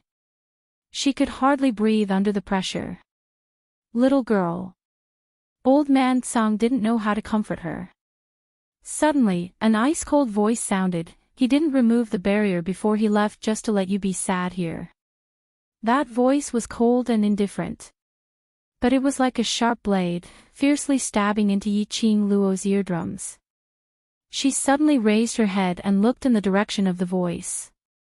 Zhu Wuxin walked over expressionlessly. You can't participate in their battle and can't help much. Yiqing Luo's heart tightened as her face turned pale. She pursed her lips and lowered her eyes. She knew, with her strength, she was totally unable to take part in the battle between Dmo Xian and Lord Yu. If she was worried about Dmo Xian and forcefully joined their battle, he would only be a burden. Thinking of this, Yiqing Luo's petite body started to tremble uncontrollably. She clenched her fists and her eyes reddened. Not enough, she was too weak. If she continued like this, when would she be able to walk side by side with Ah Xian? When exactly would she be able to become even stronger? Why was she so weak? Yiqing Luo asked herself over and over again, sentence by sentence. It was as if he was possessed. The shadow and darkness in his heart were expanding infinitely. Suddenly, Yiqing Luo's wrist tightened. A sharp pain came. Her consciousness cleared up a little. Before she could react, her delicate body suddenly leaned forward, and her entire body fell into a cold but wide embrace. Yiqing Luo was stunned and wanted to struggle. However, the man's cold voice drifted into her ears. During the first half a month in the land, I hugged you and took care of you like this every day. Are you not used to it? Yiqing Luo's petite body suddenly stiffened. Are you angry? Disappointed? You don't think you should trust me, right? Feeling the reaction of the person in his arms, Zhu Wuxin sneered. Unfortunately, you trust me so much that you think I won't do anything to you. He lowered his head and his breath got closer to her. Yiqing Luo, don't you understand men? Would a normal man be indifferent to a woman that he has been thinking about for so long? His approach made Yiqing Luo's slender brows crease tightly. Yiqing Luo's body shifted slightly as she avoided Zhu Wuxian's approach. However, his arm was still tightly gripping her wrist. It was very painful, but Zhu Wuxin did not intend to let go.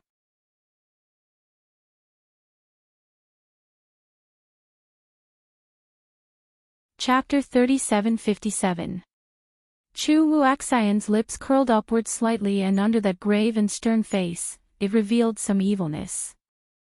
Yiqing Luo's gaze turned slightly chilly as her tone turned chilly. Don't use this kind of childish tricks to sow discord between Ah Xian and me.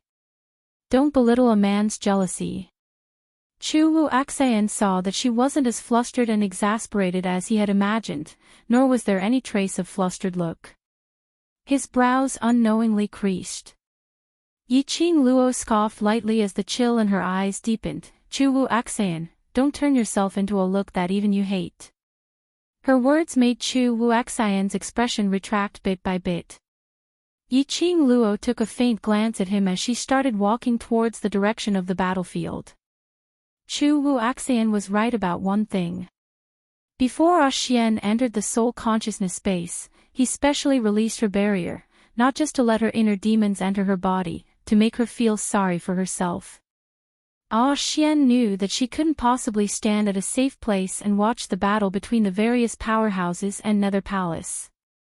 Thinking of this, the resolute glint in Yiqing Luo's eyes turned even brighter. Ah Xian was still fighting with his injuries, to stop Nether Palace's plans and actions. She couldn't sit here and wait for death. At least, these black-robed men in front of her must be dealt with. Furthermore, there was no time to lose. Even for her, in this array which was enveloped by the black sinister chi, she would be caught by the inner demons, almost losing control and being devoured by the inner demons. Not to mention the other cultivators. Yiqing Luo looked towards the direction of the black-robed men as her eyes squinted, sinister and treacherous. Just as she was about to leap over to the black-robed men's side. Behind her, Chu Wuxian's voice rang, Yiqing Luo. She didn't turn back. Chu Wuxian had already quickened his pace as he teleported in front of her. Yiqing Luo raised her head to look at him. His brows creased as he looked at Yiqing Luo without blinking. What did you mean by that sentence earlier? Yiqing Luo hadn't reacted in time. What you said earlier. Chu Wuxian, you said, don't turn yourself into a look that even you hate. What makes you think that I will hate that kind of self? Yiqing Luo looked at him quietly. His eyes were calm and cold, without any ripples. A moment later, she opened her pink lips and said indifferently, Zhu Wuxian, what I said to you came from my heart. Zhu Wuxian was not someone who would take advantage of others when they were down. His pride would not allow him to do anything to her in that situation. Chu Wuxian's words were just to stab her. However, even he himself would find it hard to accept such a method. He had never been one to use words to provoke or hurt others. Even he hated himself for being like this. Yiqing Luo took a deep look at him and didn't say another word. Shortly after, he directly passed him and leaped up onto Shiju's back. Then, he summoned the Azure Dragon and charged into the black-robed people. Until Yiqing Luo had walked far away. Chu Wuxian was still rooted to the spot. His body was stiff like a stone statue. What did he say to you, Ji? In his mind, the girl's sweet and firm voice seemed to ring, I don't understand Zhu Wuxian, but the only thing I can be sure of is that Zhu Wuxian is not that kind of person. What if I really do it? You won't. That firmness, that straightforwardness, that kind of trust. Zhu Wuxian's stiff hand slowly lifted up and pressed on his chest. An indescribable joy started to spread in his heart. After a long, long time. His lips curled as he laughed softly.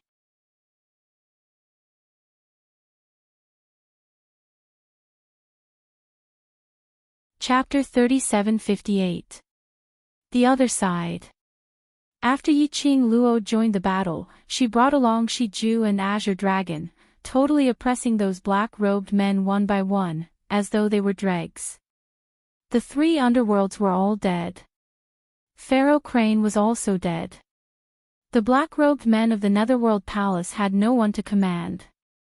As for the profound practitioners who joined the Nether Palace, when the Nether Prime released his profound energy, a large number of them were killed by the shockwave. Those profound practitioners who were struggling at death's door right now wouldn't amount to anything. Those profound practitioners wanted to beg for mercy. Too late for regrets. But there was no room for regret. They had been imprinted with the mark of the abyss. If he had any thoughts of betraying the Palace of Darkness, he would explode and turn into a bloody mist. It was because they were afraid of death that they chose to join the Palace of Gloomy Darkness. At the same time, Yiqing Luo brought Azure Dragon and charged into the black-robed men, starting the battle. The surviving profound practitioners of the major forces had yet to recover from their daze. They looked in shock at the direction where Dmo Xian had disappeared, and looked at the red-robed young lady who was protected by the green dragon's huge body. Executive Elder A's face turned pale. His lips trembled as he spat out a few words. Did we hear it wrong? Just now, that purple-clothed man, that's His Majesty. Executive Lao Yi asked. The cultivators from the other powers were shaking their heads in disbelief. Dizun, that man, was the overlord. The Dizun, who had disappeared for a long time, had actually appeared in the land. Overlord. Di Luo. Yi Qing Luo. City Lord Lu muttered these few names softly, as though he suddenly understood something. She said she's called Di Luo, and wasn't lying to us. She merely took her husband's surname. Taking her husband's surname. When everyone heard these 3 words, they were stunned. Take her husband's surname, in other words, that woman named Yi Qing Luo was the overlord's wife, the imperial madam. How dare they question Lady Di? Everyone looked towards the direction where Dmo Xian disappeared. He was also very curious. Why, ever since Di Zun stepped into the auction? Why didn't they notice the overlord's presence? They knew very well in their hearts. It was definitely not because they were fighting with the Palace of Darkness and did not notice the overlord. At that time, His Majesty seemed to be shrouded in a layer of grey mist, making it impossible to see his face clearly. It was as if it was completely inconspicuous. However, just as the overlord dispersed the mist and walked towards the man called Yuzun, all eyes were on the overlord. Brother Qiao, Pei Xing's dark golden eyes widened as he looked at the figure among the black-robed men. He was shocked. Is she really the wife of His Majesty? At this moment, Pei Xing was shocked. It looked a little like the shy young man who didn't have golden eyes. Qiao Yinyan did not speak. His expression congealed as he stared fixedly at Yi Qing Luo's direction. In his deep eyes, there seemed to be a whirlpool surging. His energy surged. His silver hair was blown into a mess by the wind, and it hit his face. Brother Qiao. Pei Xing nudged Qiao Yinyan when he didn't reply. Qiao Yinyan's eyelashes fluttered as he lowered his eyes and met Pei Xing's dark golden eyes. His expression sunk slightly as he opened his mouth. What are you still in a daze for? Letting all Luo fight alone.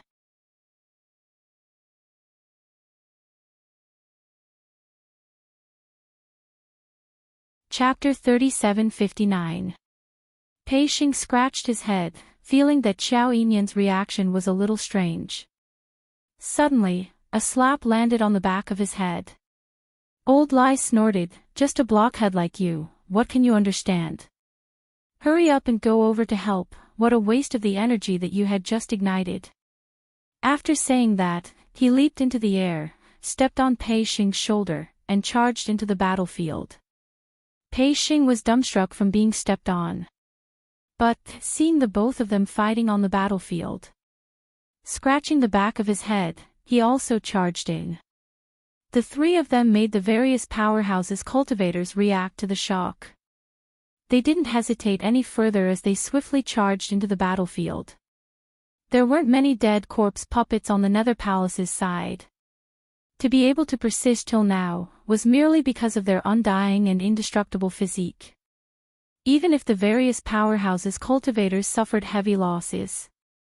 But in terms of quantity, they still suppressed the Nether Palace by a large margin. A bunch of cultivators joined in. This instantly increased the pressure on the black-robed men's side, as the number of people who fell became more and more. Yi Qing Luo was extremely glad that Lord Yu thought highly of himself. He was too blindly confident. He killed Yu Ji. Only then did they have a chance to catch their breath. Without the help of those heaven-defying monsters. This bunch of black-robed dead corpse puppets, no matter how undying and indestructible physique. They couldn't withstand the bombardment and encirclement of many cultivators. Especially with Yi Qing Luo's glower flame fan, Shiju, and an azure dragon. This combination made their physique totally useless. The battlefield gradually regained its tranquility. The black-robed men all fell onto the ground, no longer reviving, no longer climbing up. Those cultivators who joined the Nether Palace, stained the ground with their blood. Various powerhouses cultivators panted heavily, as they looked at the blood-stained scene in front of them, feeling complicated. Yiqing Luo returned to the ground. Looking at the battlefield which had been settled, she heaved a sigh of relief.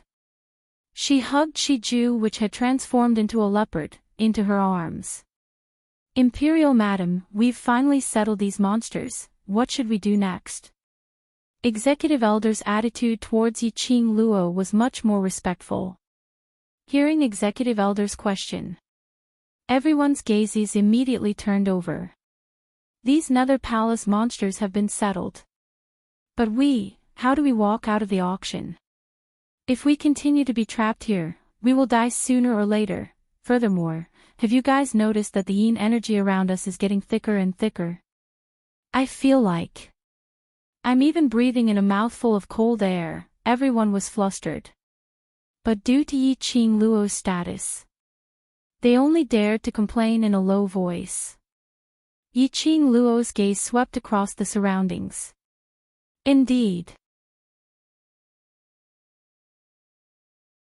the yin qi here was getting thicker and thicker.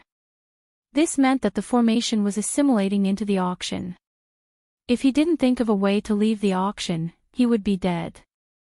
It was very likely that they would not be able to control their inner demons. In the end, they would kill each other and die miserably here. So, even if they killed all the monsters from the Palace of Darkness, it would be useless. Yiqing Luo closed her eyes. In his mind, he pictured the terrain of the auction, trying to determine the location of the formation core set up by the gloomy palace.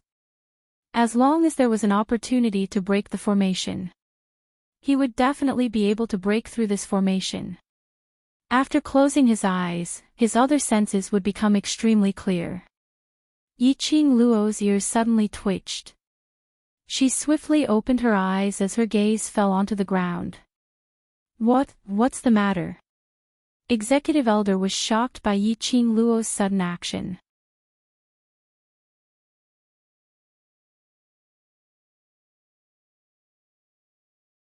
Chapter 3760. What's that? When the crowd heard that, they looked towards the ground in panic. Just when everyone placed their senses on the ground, the crowd then felt it clearly. There seemed to be something on the ground, which was surging towards their direction at high speed. That's right. It was the feeling and sound from the ground. Everyone's expression changed greatly, as they stared at the ground in alarm and worry. Afraid that the ground would suddenly surge out, like those monsters earlier, a monster that they couldn't deal with. Hiss, rustle, just as the crowd held their breaths and were alerted. A burst of sound of something rubbing against the ground was heard. Quick, look over there. Among the crowd, someone pointed to the front and shouted loudly. The crowd looked towards the direction of the voice. Then they saw that blood-stained ground. There were some densely packed black things, crawling quickly. The crowd also noticed it. Those densely packed things were all things that crawled out from the dead corpse puppets' bodies. One after another. One after another. Like a patch of black sesame, densely spread out in front of their eyes. The crowd instantly felt their scalps turning numb. What are those things? Madam D, what are those? Why are they crawling out from those monsters' bodies? Those things. What are they trying to do? How should we deal with them? The crowd panicked, as they anxiously asked Yiqing Luo. When they saw that patch of densely packed black things, even Yiqing Luo felt goosebumps all over her body. What were those things?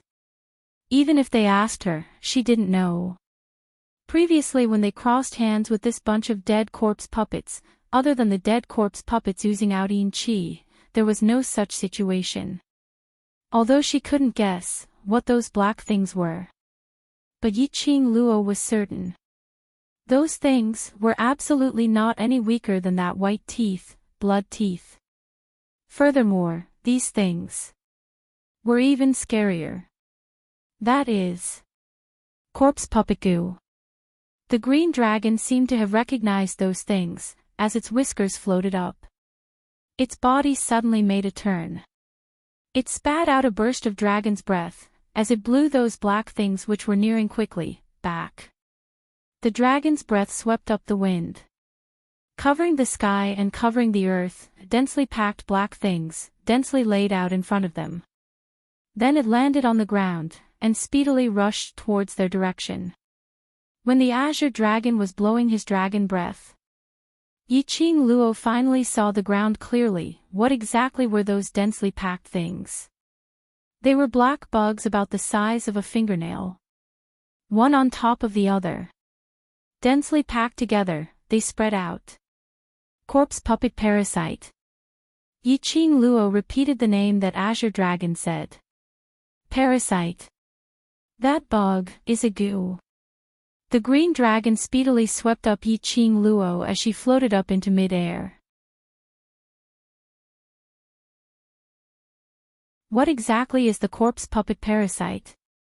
This was the first time Yiqing Luo had seen the azure dragon having such a reaction towards a species. Azure dragon had a headache. The corpse puppet goo is a very evil goo technique. Those who create this goo technique are basically witchcraft masters.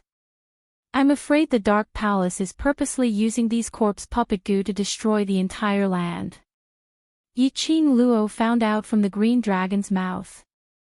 The corpse puppet goo was a goo that was raised in corpses since young.